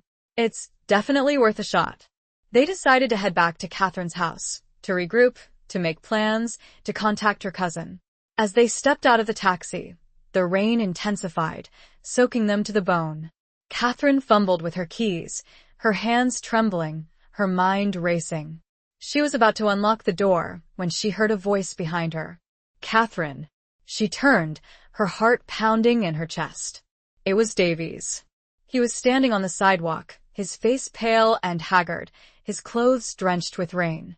He looked desperate, defeated, a shadow of the arrogant man they'd confronted in his office. What do you want? Catherine asked, her voice trembling. Davies took a step closer, his gaze fixed on her face. I need to talk to you, he said, his voice low and strained. I needed to tell you the truth. The whole truth. Catherine hesitated, her mind filled with suspicion and doubt. Could she trust him? Was this another manipulation, another attempt to deceive her? But there was something in his eyes, a sincerity, a vulnerability, that she hadn't seen before. He looked broken, shattered, a man at the end of his rope. Please, he said, his voice pleading. Just give me a few minutes. I need to get this off my chest. I need to confess. Catherine looked at Ashton, seeking his guidance, his reassurance. He nodded slowly, his expression cautious but supportive. All right, Catherine said, her voice hesitant. Well, listen. But no more lies, Davies. No more games. She unlocked the door, and they stepped inside, the three of them, bound together by a shared history, a shared tragedy, a shared need for truth. The rain continued to fall, a relentless downpour that seemed to wash away the lies, the deceit, the secrets that had been hidden for so long. In the dimly lit parlor, amidst the faded furniture and the ghosts of the past, Davies began to speak, his voice choked with emotion, his words tumbling out in a torrent of confession, revealing a story far more complex, far more heartbreaking than Catherine could ever have imagined. He started with Eleanor and a love that consumed him long before the war, a love that was never truly returned, and the lengths he had gone to try to force it into being. The rain outside provided a somber soundtrack to his agonizing admissions. Chapter 12. Betrayal's Bitter Sting. Davies's confession unfolded slowly, painfully, like a festering wound being lanced. He spoke of his childhood, of his deep-seated insecurity, his desperate need for love and acceptance. He spoke of Eleanor, his sister's best friend, the object of his unrequited affection, the woman he'd placed on a pedestal, the woman he'd convinced himself was his destiny. I loved her, he repeated, his voice raw with emotion, his eyes fixed on some distant point in the past. I loved her from the moment I saw her. But she never felt the same. She saw me as a friend, a brother, nothing more. He described how he'd tried to win her over, showering her with gifts, writing her letters, professing his undying devotion. But Eleanor had remained aloof, distant, her heart belonging to another, a local boy who had died young, leaving her heartbroken and withdrawn. Then the war came, Davies continued, his voice taking on a harder edge. And everything changed. I saw it as an opportunity, a chance to prove myself, to become a hero, to win her over. He'd enlisted, along with Lucas and Ashton, eager to impress Eleanor, to show her that he was worthy of her love. But even in the midst of war, he'd been unable to capture her heart. She'd volunteered as a nurse, drawn to the front lines by a sense of duty, a desire to help, a need to escape her own grief. And then she met Lucas, Davies said, his voice choked with bitterness. And everything fell apart. He described how he'd watched their relationship blossom, how he'd seethed with jealousy, how he'd plotted to destroy their happiness, to tear them apart. I wrote the letter, he admitted, his voice barely a whisper. I wrote it out of spite, out of hatred, out of a desperate desire to reclaim what I thought was mine. He'd crafted the letter carefully, using his knowledge of their routines, their interactions, to create a believable narrative of infidelity. He'd planted seeds of doubt, knowing that Catherine, far away and vulnerable, would be susceptible to his lies. But it wasn't just about you, Catherine, he said, his gaze shifting to her face. It was about her, about Eleanor. I wanted to punish her for choosing him over me. I wanted to make her suffer, the way I was suffering. Catherine felt a wave of disgust wash over her. This man was twisted, pathological, his love a destructive force that had poisoned everything it touched. And the child? Ashton asked, his voice low and steady. Whose child was it? Davies hesitated, his eyes darting around the room, as if seeking an escape. The child, he began, his voice faltering. The child was conceived after a particularly brutal battle. We were all traumatized, exhausted, desperate for comfort. Eleanor, she was distraught. She'd lost several patients, young men she'd grown close to. She sought solace in Lucas's arms. And he couldn't resist. So it was Lucas's child, Catherine said, her voice trembling. Davies shook his head slowly. No, he said, his voice barely a whisper. It wasn't. It was mine. Catherine felt the room spinning around her. She stared at Davies, her mind reeling, unable to comprehend what he'd just said. Yours? She repeated, her voice a strangled whisper. Davies nodded, his eyes filled with tears. I forced myself on her, he said, his voice choked with shame. That night, after the battle, I found her alone, crying. I took advantage of her vulnerability, her grief, her desperation. Curated. Catherine gasped, her hand flying to her mouth. She felt sick, violated, horrified by the revelation. This man, this monster, had not only destroyed her relationship with Lucas, he had committed an unspeakable act of violence against Eleanor, the woman he claimed to love. Ashton stood up, his face contorted with rage. You bastard, he said, his voice trembling. You deserve to rot in hell. Davies didn't flinch. He simply sat there, his head bowed, his body shaking with silent sobs. I know, he whispered. I know I deserve it. I've lived with this guilt, this shame, for years. It's consumed me. It's destroyed me. But why? Catherine asked, her voice barely audible. Why tell me now? Why confess after all this time? Davies looked up at her, his eyes filled with a mixture of pain and remorse. Because of the ring, he said, his voice hoarse. Because I saw the look in your eyes, the love, the grief, the unwavering belief in Lucas. I couldn't let you go on believing the lies. I couldn't let you hate him for something he didn't do. And Eleanor? Catherine asked, her voice trembling. Did she ever know? Did you ever tell her? Davies shook his head. No, he said. I never told her. She thought the child was Lucas's. She died believing that. I let her believe it. I was too ashamed, too afraid to tell her the truth. Catherine felt a wave of pity for Eleanor, for the child, for the tangled web of lies and deceit that had destroyed so many lives. I don't know what to say, she said, her voice shaking. I don't know what to do. Ashton placed a comforting hand on her arm. We'll get through this, Miss Montgomery, he said. Together. We'll find a way to deal with this, to seek justice. Davies looked up at them, his eyes filled with a desperate plea. Please, he said, his voice barely a whisper. Don't let my sins be visited upon Eleanor's memory. She was a good woman. She didn't deserve any of this. Catherine hesitated, her mind filled with conflicting emotions. She hated this man. She despised him for what he'd done. But she also pitied him, in a way. He was a broken, shattered man, consumed by his own guilt, his own remorse. I don't know, she said, her voice trembling. I need time to think, to process all of this. She stood up, her legs shaking. I need to go, she said. I needed to be alone. Ashton nodded understandingly. I'll stay with Davies, he said. I'll make sure he doesn't run away. Catherine turned to leave, her heart heavy with grief, with anger, with a profound sense of betrayal. She stepped out into the rain, the cold water washing over her, cleansing her, in a way, of the filth, the lies, the secrets that had been revealed. As she walked away, the sound of Davies's sobs echoing in her ears, she knew that her life would never be the same. The truth had been revealed, but the scars of betrayal would remain, a constant reminder of the devastating power of love, of loss, of the enduring legacy of war.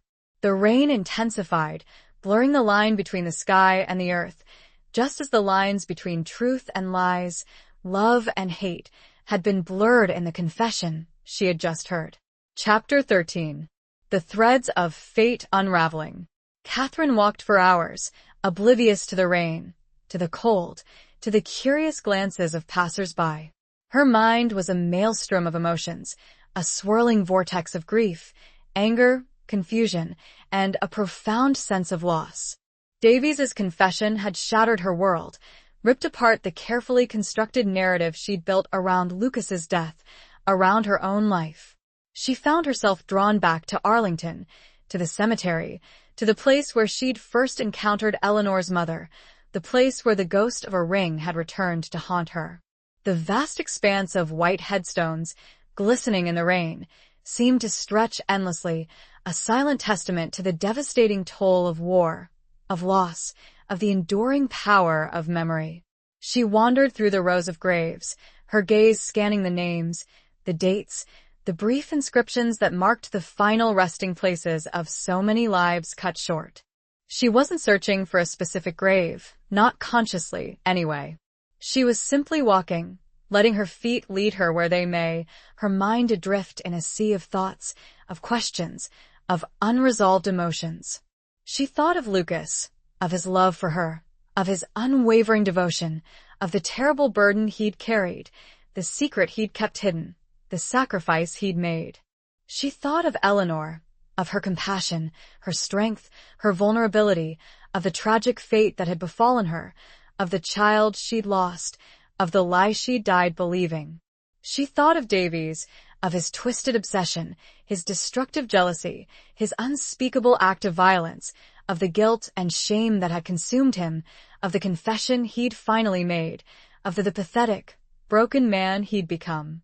And she thought of herself, of the naive young woman she'd been, of the dreams she'd cherished, of the future she'd lost, of the scars she carried, of the resilience she'd discovered, of the journey she'd undertaken, of the truth she'd finally found. She stopped before a small, unassuming headstone, marked with a simple inscription, Eleanor Davies, 1895-1918, beloved daughter, sister, nurse, a life of service, a heart of gold. Catherine knelt beside the grave, her tears mingling with the rain. She placed her hand on the cold, wet stone, feeling a connection to this woman, this stranger, this victim of war, of circumstance, of a love that had gone terribly wrong. I'm sorry, she whispered, her voice choked with emotion. I'm so sorry for what happened to you, for what he did to you, for the life you lost, for the child you lost, for everything. She sat there for a long time, her gaze fixed on the headstone, her mind filled with a profound sense of sadness, of grief, of understanding. She'd come to this place seeking answers, seeking closure, seeking peace. And she'd found it, in a way, not in the way she'd expected, but in a way that was real, authentic, profound. The truth had been revealed, but it wasn't a simple truth, a black and white truth. It was a complex, nuanced truth, a truth filled with shades of gray, a truth that reflected the messy, unpredictable, often tragic nature of human existence. She realized that she couldn't change the past, that she couldn't undo the wrongs that had been committed, that she couldn't bring back the lives that had been lost. But she could honor their memory, she could learn from their mistakes, she could strive to live a life worthy of their sacrifice. She stood up, her legs stiff and sore, her clothes soaked through. She looked around at the vast expanse of graves, at the silent sentinels of memory, at the enduring legacy of war. She knew that she still had a long way to go, that there were still questions to be answered, that there were still loose ends to be tied. But she also knew that she was no longer alone, that she had Ashton by her side, that she had a purpose, a mission, a reason to keep going. She would contact Eleanor's mother, tell her the truth. She owed her that. She would find a way to deal with Davies, to ensure that he faced justice for his crimes, to prevent him from causing any further harm. She would find a way to honor Lucas's memory, to clear his name, to restore his reputation, to tell his story, the true story, the story of a brave, compassionate man who had been betrayed by a friend, by a system, by the horrors of war. As she walked away from the cemetery, the rain began to subside, the clouds parting to reveal a sliver of pale sunlight. Catherine felt a flicker of hope, a glimmer of light in the darkness, a sense that, perhaps, just perhaps, she could find a way to heal, to move forward, to reclaim her life. The weight of the past was still heavy, but it no longer felt unbearable. She had found a measure of peace, a measure of understanding, a measure of strength. The threads of fate, once tangled and frayed, were beginning to unravel, revealing a pattern, a purpose, a path forward. She took a deep breath and kept walking, ready to face whatever the future held.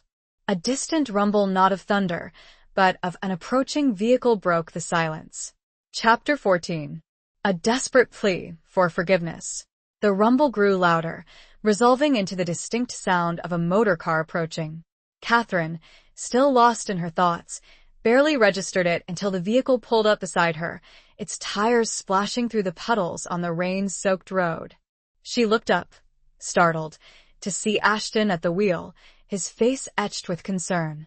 "Catherine," he exclaimed, leaning across the passenger seat. "Are you all right? I've been looking for you everywhere." She nodded, her voice hoarse. I needed some time alone," she said. To think. "Get in," Ashton said, his voice urgent. "You're soaked to the bone. You'll catch your death." Catherine hesitated, then climbed into the car, grateful for the warmth and shelter. Ashton turned the heater on, and the warm air began to thaw her frozen limbs. "Where have you been?" he asked, his gaze searching her face. "I was worried about you." "I went to Arlington," she said, her voice low. "To Eleanor's grave." Ashton nodded, his expression understanding. "I figured as much," he said. I went back to your house, and when you weren't there, I knew where you'd gone." They drove in silence for a few minutes, the only sound the swish of the wipers and the hum of the engine. Catherine stared out the window, her gaze fixed on the passing landscape, her mind still reeling from the events of the day. "What happened with Davies?" she finally asked, her voice hesitant. Ashton sighed, his grip tightening on the steering wheel. He confessed, he said. To everything. The letter, the assault on Eleanor, the lies he'd told. Catherine nodded, her eyes filling with tears. She'd already known, of course, but hearing it confirmed from Ashton made it real in a way it hadn't been before. "He's a broken man, Catherine," Ashton continued, his voice softening. He's destroyed by guilt, by remorse, by the weight of his own sins." "I know," Catherine said, her voice barely a whisper. "I saw it in his eyes. He's a monster, yes. But he's also a victim, in a way. A victim of his own twisted desires, of his own insecurities." "What are we going to do?" Ashton asked, his voice troubled. "We can't just let him go. He needs to face justice for what he did." Catherine thought for a moment. "I don't know," she admitted. I need to talk to Eleanor's mother. I needed to tell her the truth." And then we'll decide what to do about Davies. Ashton nodded. I've been trying to reach her, he said. But I haven't had any luck. Her phone number is disconnected, and I can't find a current address. Catherine felt a surge of frustration. She needed to talk to Margaret Davies, to share the burden of the truth, to seek her guidance, her forgiveness. We have to keep trying, she said, her voice determined. We have to find her. As they drove, Catherine's mind drifted back to the conversation she'd had with Eleanor's mother at the cemetery. She remembered the woman's words, her sadness, her resilience, her sense that Eleanor had kept secrets, that there was something she hadn't told her. Suddenly, Catherine remembered something else. The woman had mentioned a small town, a place where Eleanor had grown up, a place where she'd often visited. Wait, she said, her voice urgent. I remember Mrs. Davies mentioned a place called Willow Creek. She said Eleanor loved it there, that she used to spend summers there. Ashton looked at her, his eyes widening in surprise. Willow Creek? He repeated. I know that place. It's not far from here. Maybe she's there. Maybe she moved back there after Eleanor died. They decided to head to Willow Creek, a small, rural town nestled in the foothills of the Blue Ridge Mountains. The drive was long and winding, the scenery changing from urban sprawl to rolling hills and verdant pastures. As they approached the town, Catherine felt a sense of anticipation, a sense that she was getting closer to the truth, closer to disclosure. They stopped at a small general store, asking for directions to Margaret Davies' house. The storekeeper, an elderly man with a friendly smile, recognized the name immediately. Margaret Davies? He said, his voice thoughtful. Sure, I know Margaret. She lives just outside of town, in the old farmhouse on Willow Creek Road. You can't miss it. It's the one with the big oak tree in the front yard. They followed the storekeeper's directions, their hearts pounding with a mixture of hope and trepidation. They found the farmhouse easily, a charming, two-story structure with a wide porch and, indeed, a magnificent oak tree dominating the front yard. Catherine hesitated, her hand hovering over the doorbell. She was about to reveal a terrible truth, to shatter this woman's world, to ask for forgiveness for something she hadn't even done. Ashton placed a comforting hand on her arm. Are you ready? He asked, his voice gentle. Catherine took a deep breath and nodded. Yes, she said, her voice trembling. I'm ready. She rang the doorbell, and they waited, their hearts pounding in their chests. After a few moments, the door opened, and Margaret Davies stood before them, her face etched with surprise. Catherine? She said, her voice questioning. What are you doing here? Catherine stepped forward, her eyes filled with tears. Mrs. Davies, she said, her voice choked with emotion. I need to talk to you. I need to tell you something. Something about Eleanor. Something terrible. Margaret Davies' expression changed from surprise to concern, then to fear. She stepped back, inviting them inside, her hand trembling as she closed the door behind them. The plea for forgiveness hung in the air, unspoken, yet understood. A heavy burden shared between two women whose lives had been irrevocably intertwined by the cruel hand of fate and the actions of a desperate man. The ticking of a grandfather clock in the hallway seemed to amplify the silence, the weight of the impending revelation pressing down on them all. Chapter 15. The Journey Back to Hope. The farmhouse was filled with a quiet, comforting warmth, a stark contrast to the cold, damp world outside. The air smelled of wood smoke and freshly baked bread, a scent that evoked memories of simpler times, of childhood innocence, of a world untouched by war and its devastating consequences. Margaret Davies led them into a cozy living room, furnished with comfortable armchairs, a worn rug, and a crackling fireplace. Family photographs adorned the walls, a testament to a life filled with love, with loss, with the enduring bonds of family. They sat in silence for a moment, the only sound the crackling fire and the gentle ticking of a grandfather clock in the hallway. Catherine felt a knot of apprehension tightening in her stomach.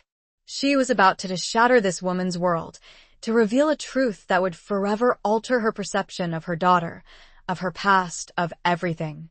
Mrs. Davies, Catherine began, her voice trembling, her gaze fixed on the older woman's face. I have something to tell you. Something about Eleanor. Something terrible happened. Margaret Davies nodded slowly, her eyes filled with a mixture of apprehension and understanding. I know, dear, she said, her voice gentle. I know something happened. I've always known. Eleanor, she kept secrets. She changed after she came back from France. She was haunted by something. I never knew what it was. Catherine took a deep breath, steeling herself for the task ahead. She recounted the events of the past few days, the reappearance of the ring, the encounter with Ashton, the confrontation with Davies, the horrific confession he'd made. She told Margaret Davies everything, sparing no detail, omitting no truth, however painful.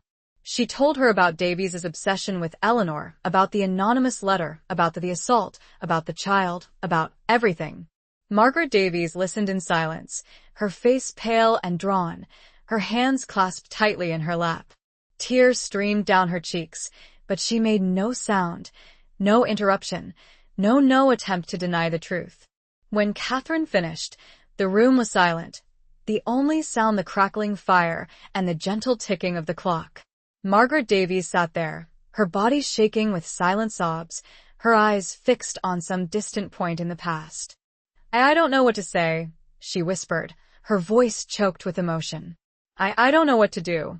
Catherine reached out and took the older woman's hand, her own tears flowing freely. I'm so sorry, she said, her voice trembling. I'm so sorry for everything. For what happened to Eleanor, for what Davies did, for the pain you've endured.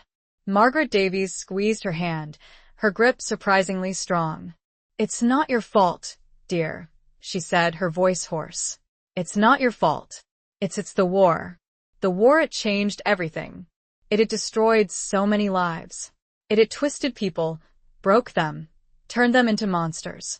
They sat there for a long time, two women bound together by a shared grief, a shared loss, a shared understanding.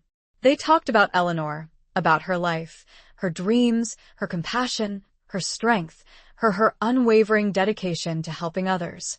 They talked about Lucas, about his love for Catherine, about his bravery, his sacrifice, about the injustice he'd suffered, the lie that had clouded his memory.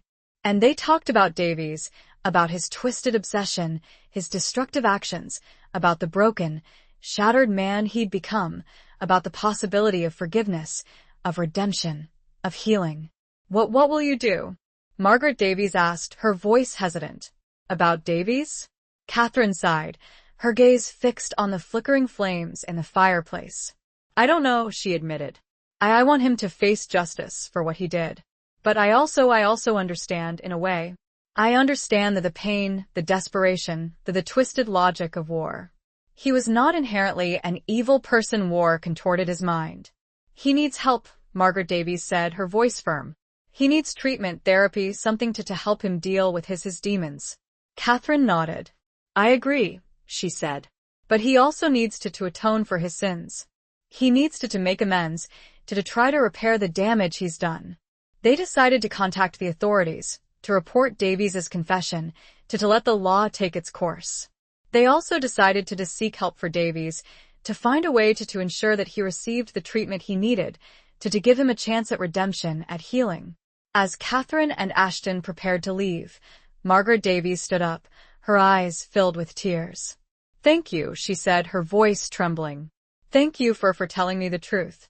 For honoring Eleanor's memory. For giving me peace. Catherine embraced the older woman, her heart filled with a mixture of sadness and gratitude. We'll get through this, Mrs. Davies, she said, her voice firm. Together. We'll find a way to heal, to move forward.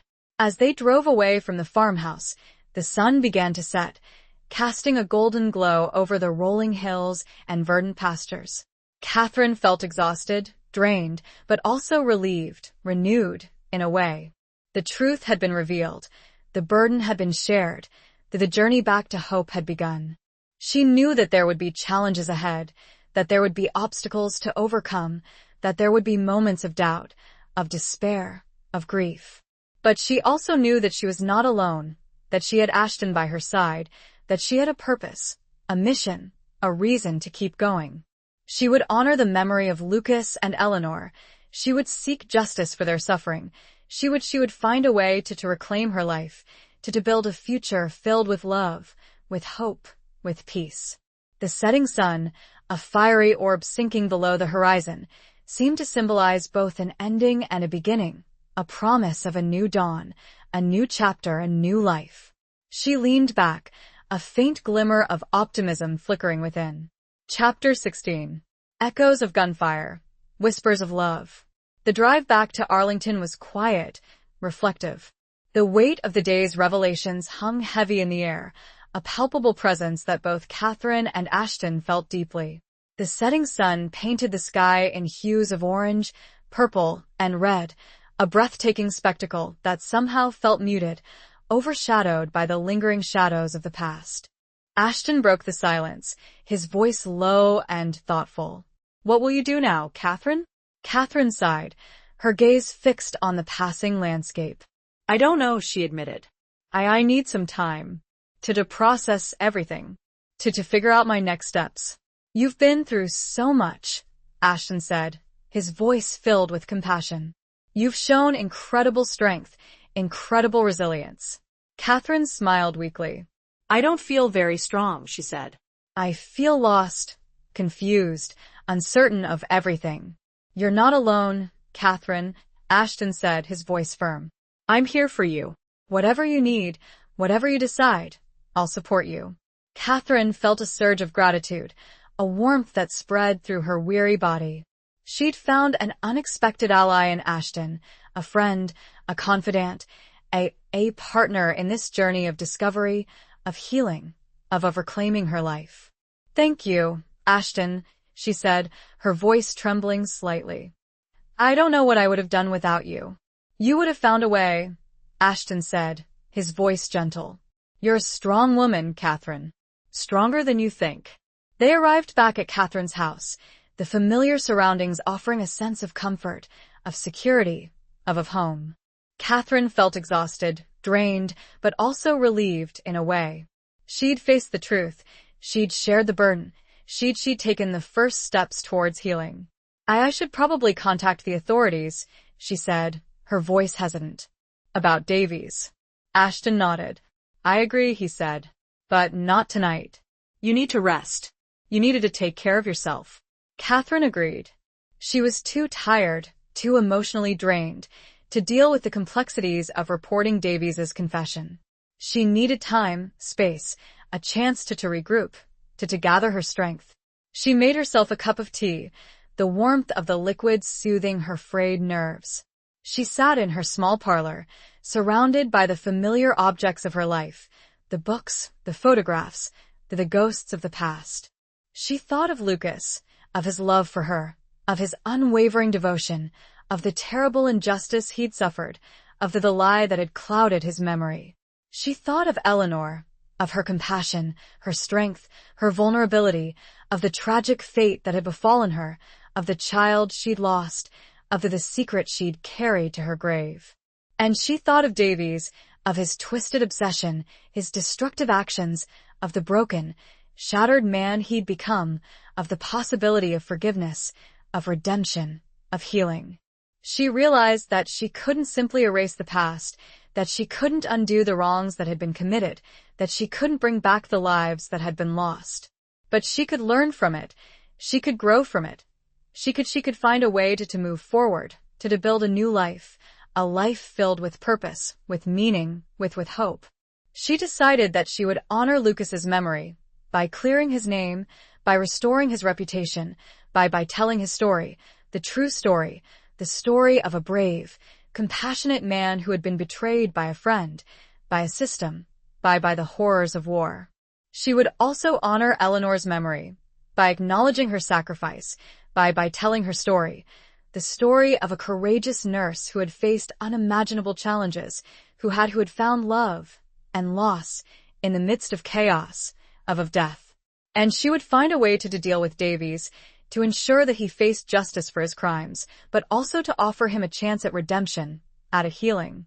She knew it wouldn't be easy, that there would be obstacles to overcome, that there would be moments of doubt, of despair, of grief. But she also knew that she was not alone, that she had Ashton by her side, that she had a newfound strength, a newfound resilience, a newfound purpose.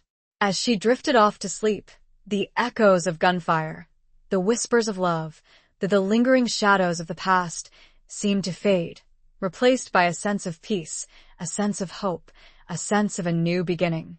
The quiet of the night enveloped her, a soothing balm to the raw emotions that had been stirred.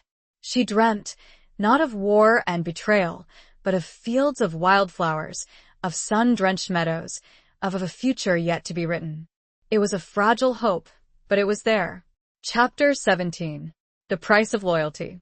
The following days were a blur of activity. Catherine, with Ashton's unwavering support, contacted the authorities and reported Davies's confession. The process was long and arduous, involving numerous interviews, statements, and the painful recounting of events that she would have preferred to forget. The police were initially skeptical, hesitant to believe a story so convoluted, so steeped in the lingering trauma of a war that most people were trying to put behind them. Davies, despite his confession to Catherine and Ashton, had recanted his statement when questioned by the authorities, reverting to his initial claims of innocence and blaming everything on wartime hysteria and the unreliable memories of traumatized individuals. However, Catherine's unwavering determination, coupled with Ashton's corroborating testimony and the crucial piece of evidence, the photograph of Eleanor with its revealing inscription, gradually swayed the investigators. The discovery of Eleanor's medical records, obtained with the help of Catherine's cousin at the War Department, further strengthened their case, confirming Eleanor's pregnancy and the timing of her death, which aligned with Davies's confession. The investigation dragged on, uncovering layers of deceit, betrayal, and the long-lasting consequences of wartime trauma.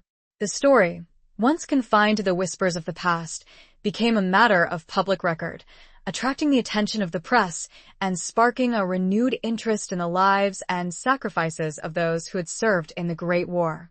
Catherine found herself thrust into the spotlight, her private life exposed to public scrutiny, her every move dissected and analyzed.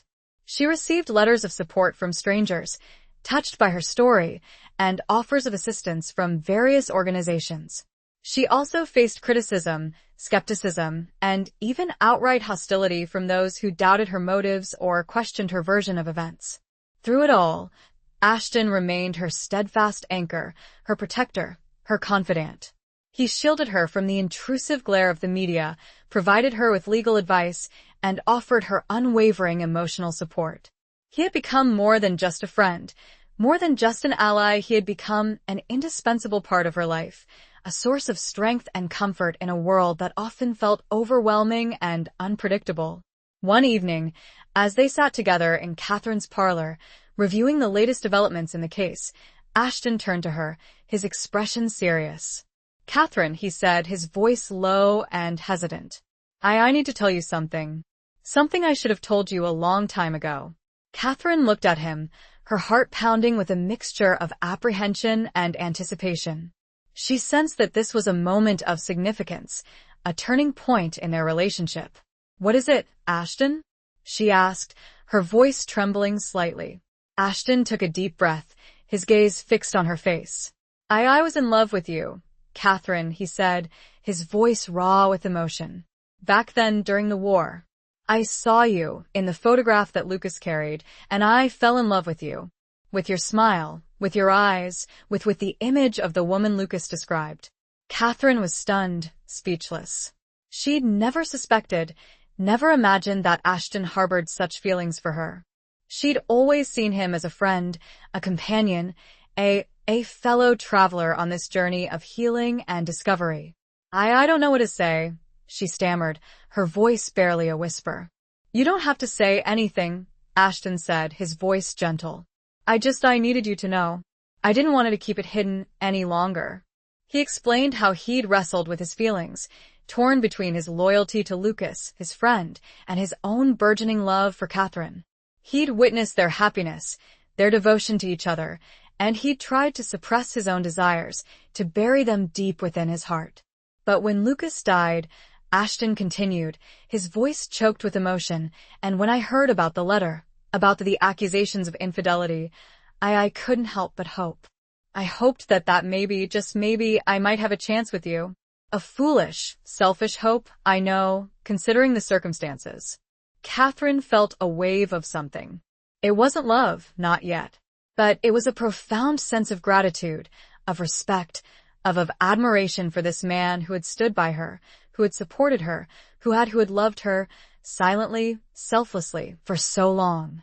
Ashton, she said, her voice trembling. I had no idea. I am so sorry. For not seeing it, for not realizing. Don't apologize, Catherine, Ashton said, his voice firm. You had nothing to apologize for. You were in love with Lucas. And I respected that. I always will. But what about now? Catherine asked, her voice hesitant. What about us? Ashton smiled. A sad, wistful smile. I don't know, Catherine, he said. I still love you.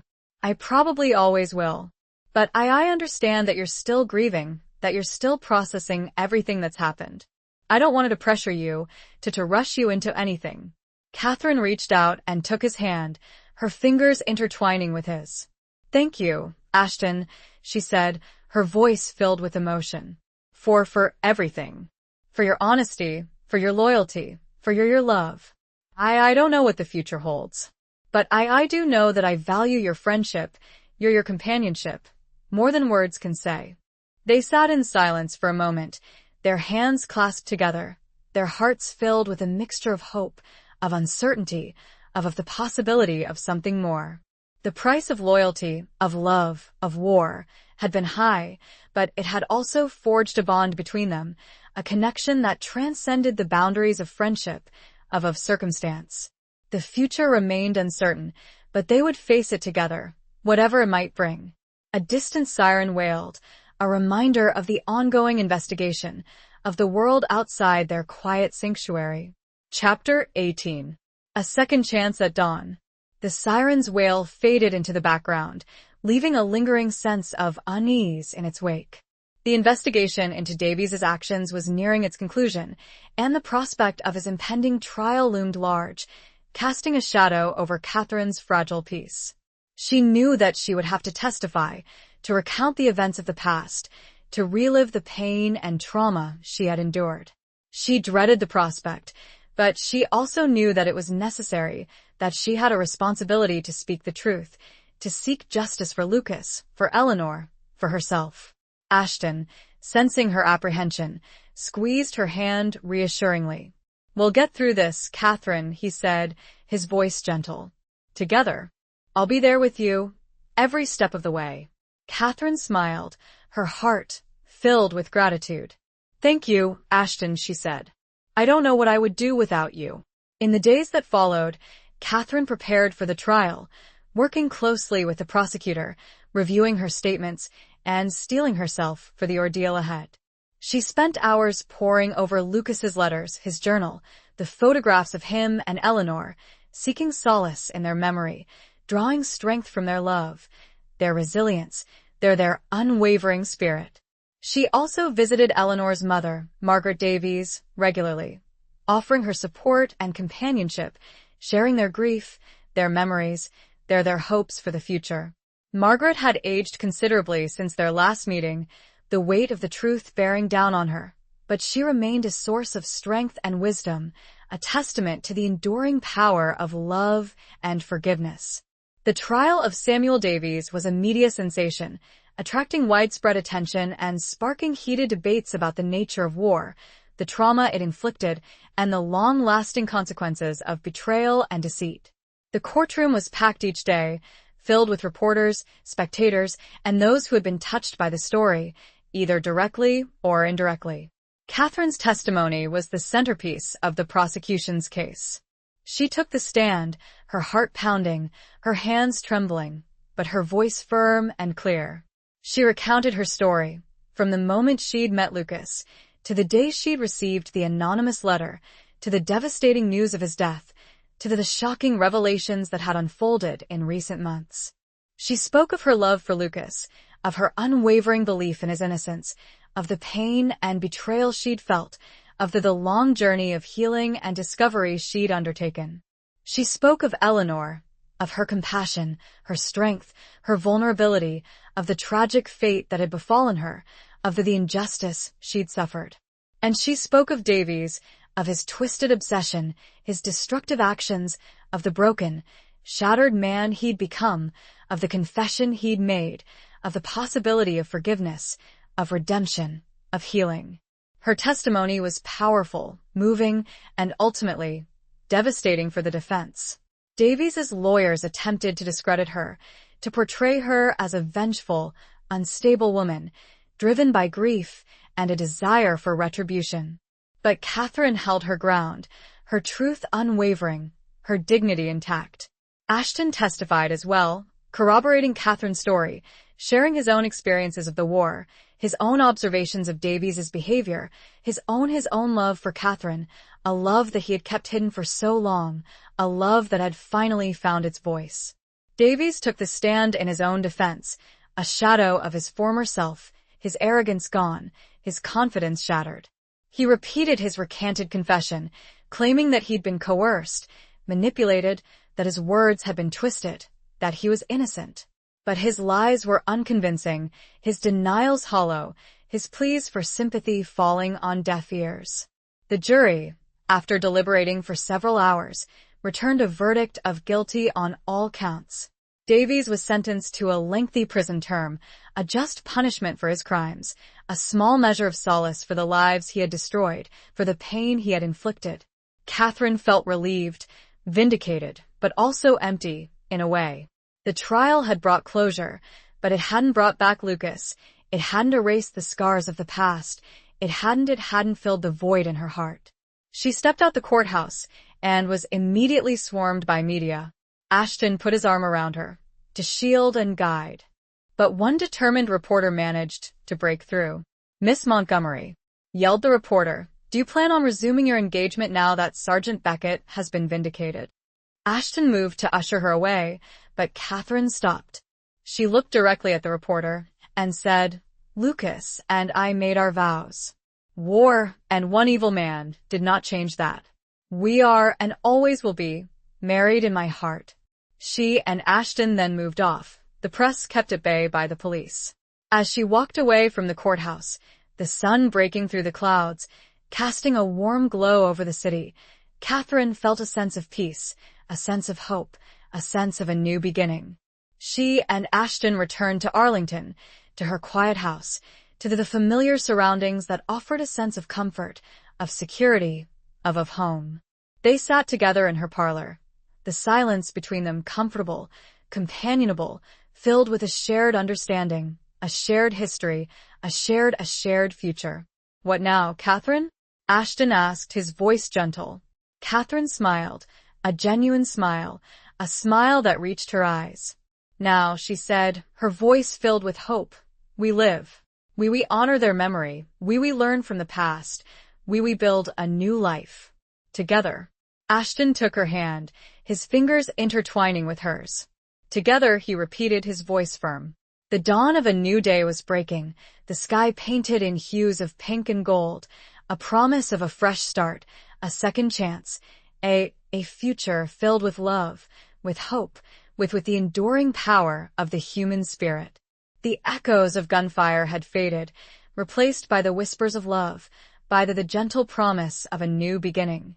And Catherine, finally, was ready to embrace it. She looked at Ashton, and for the first time, saw not just a friend, but a future. A future filled with the unknown, yes, but also filled with possibility. Chapter 19. The Unbreakable Bond.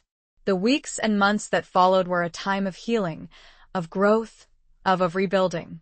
Catherine and Ashton, drawn together by shared loss and a newfound understanding, slowly, tentatively, began to explore the possibility of a future together.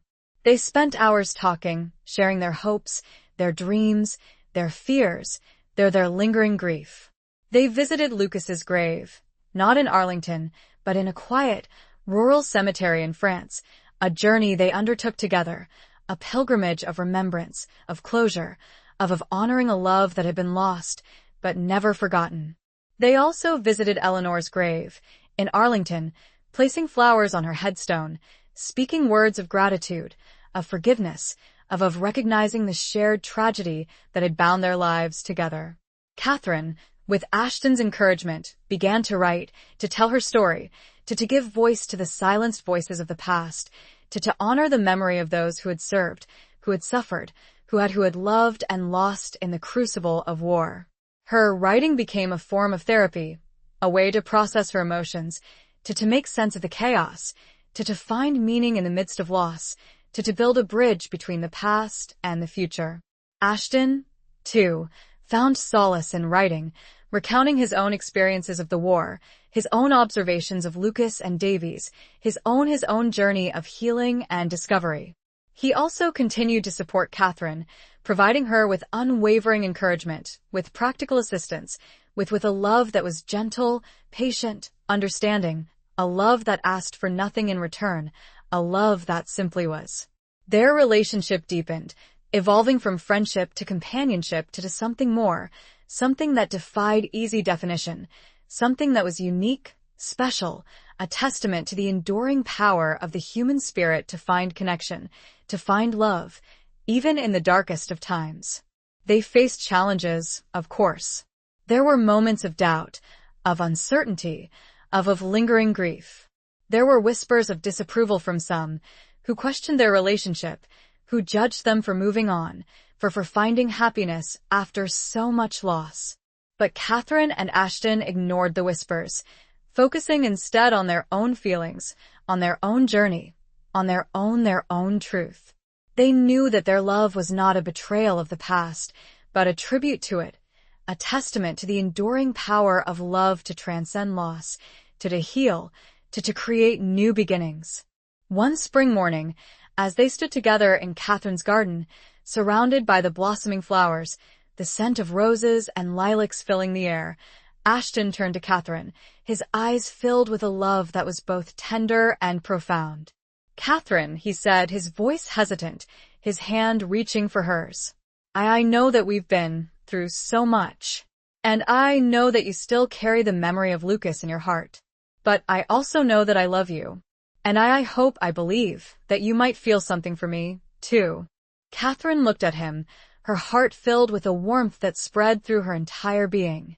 She saw in his eyes not a replacement for Lucas, but a new love, a different love, a love that was unique, special, a love that honored the past while embracing the future.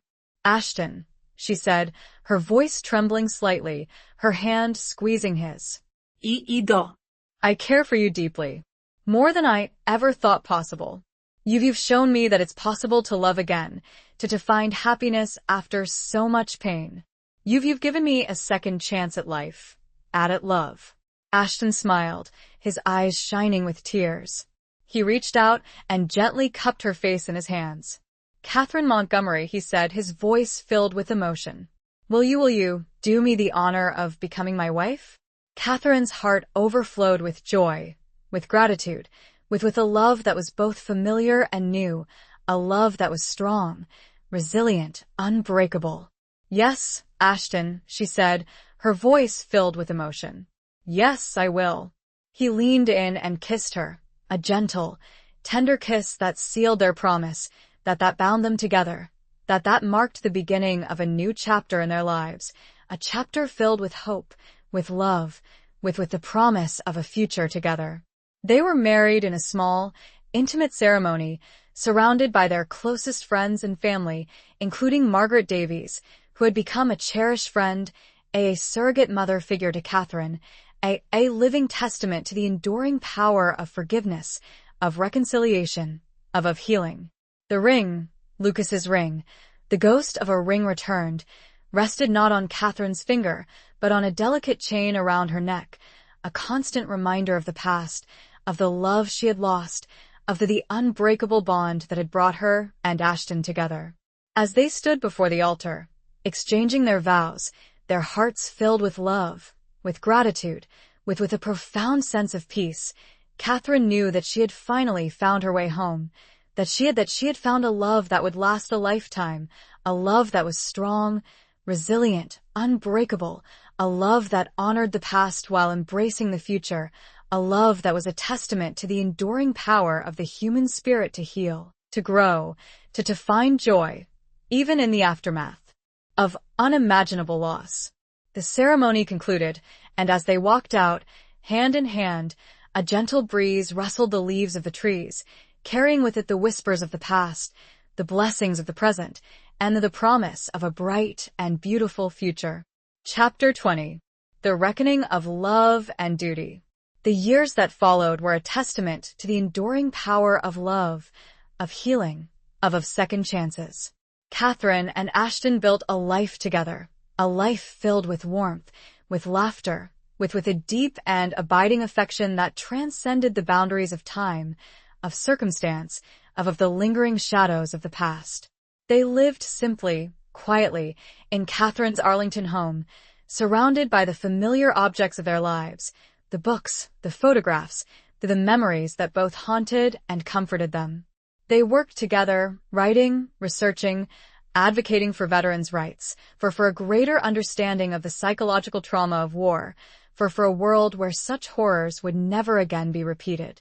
Catherine's book, The Ring That Refused to Stay Lost, became a bestseller, touching the hearts of readers around the world, bringing to light the untold stories of those who had served in the Great War, the sacrifices they had made, the enduring legacy of their courage, their compassion, their humanity.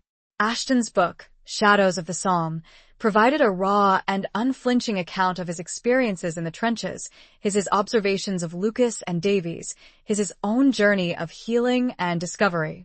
It, too, received critical acclaim, adding another layer of understanding to the complex and often contradictory narratives of war.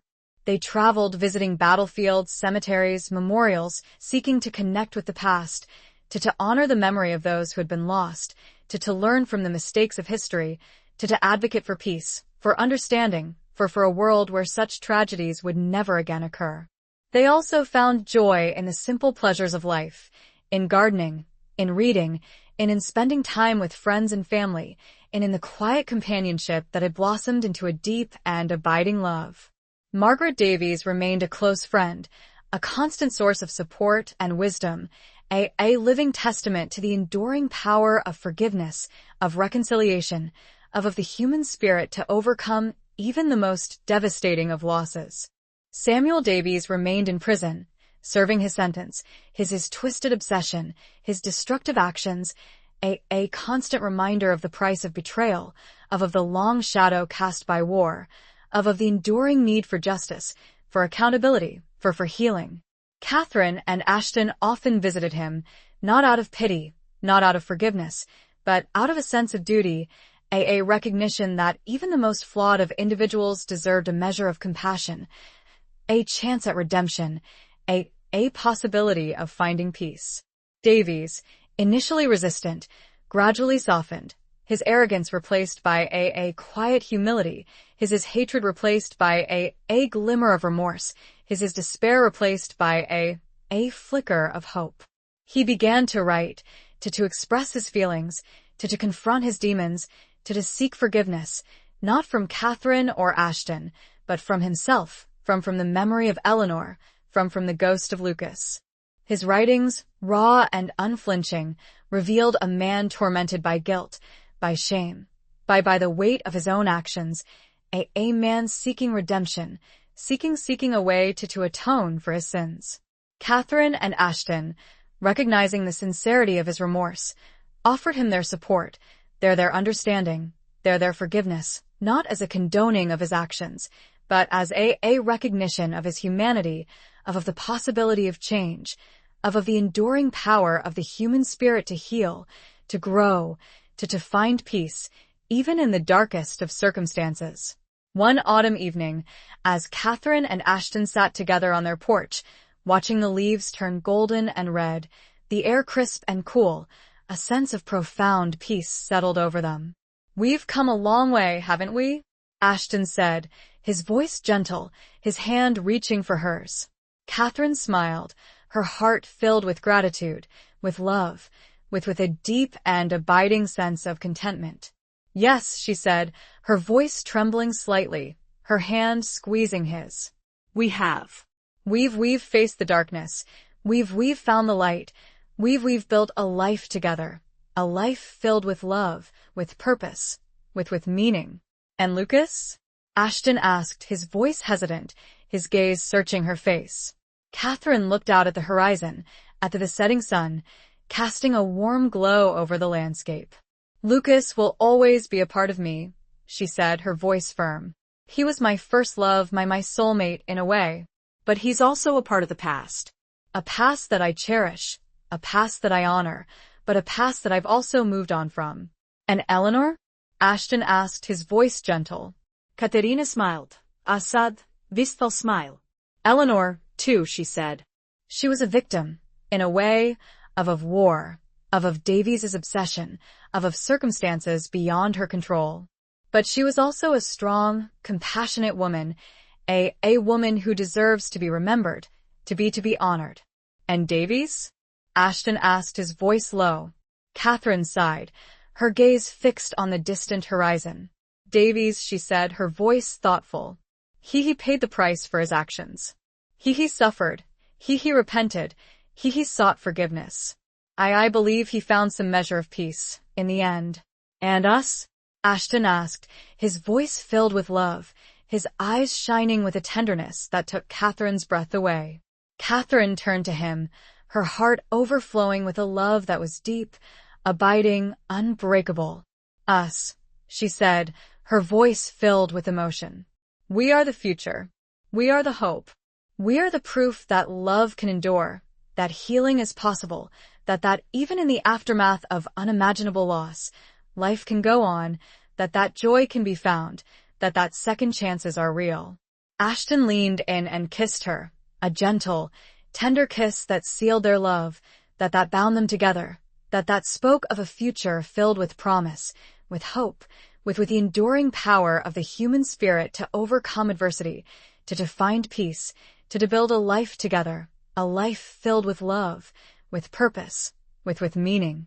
The reckoning of love and duty had been long and arduous, but it had led them to this moment, to this place, to this enduring and unbreakable bond.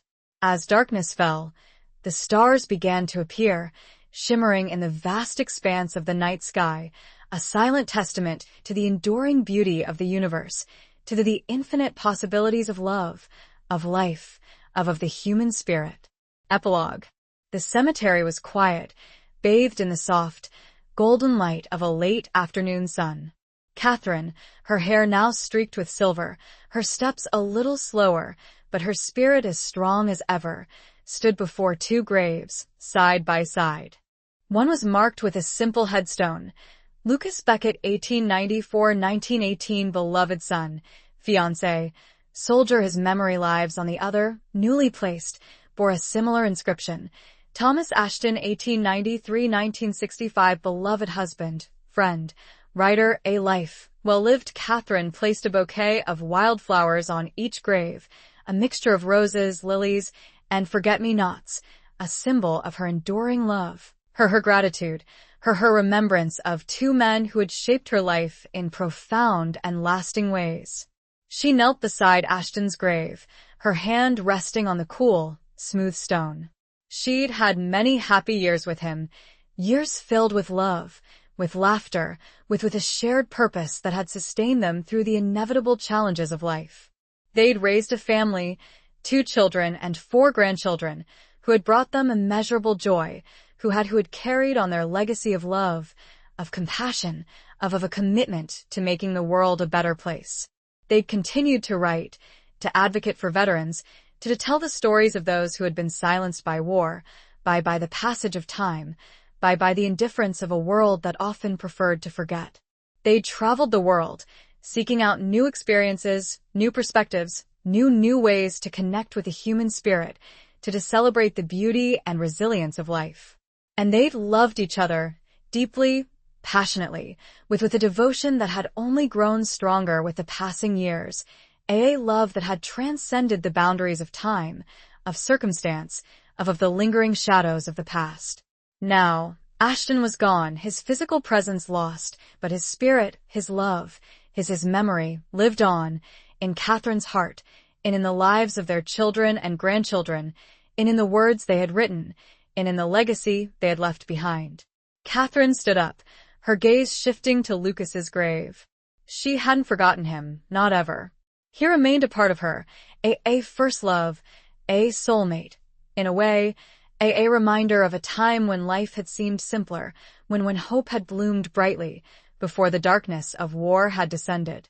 She remembered their brief, passionate romance, the dreams they had shared, the promise they had made, the ring that had refused to stay lost, the ghost of a love that had endured, even in death.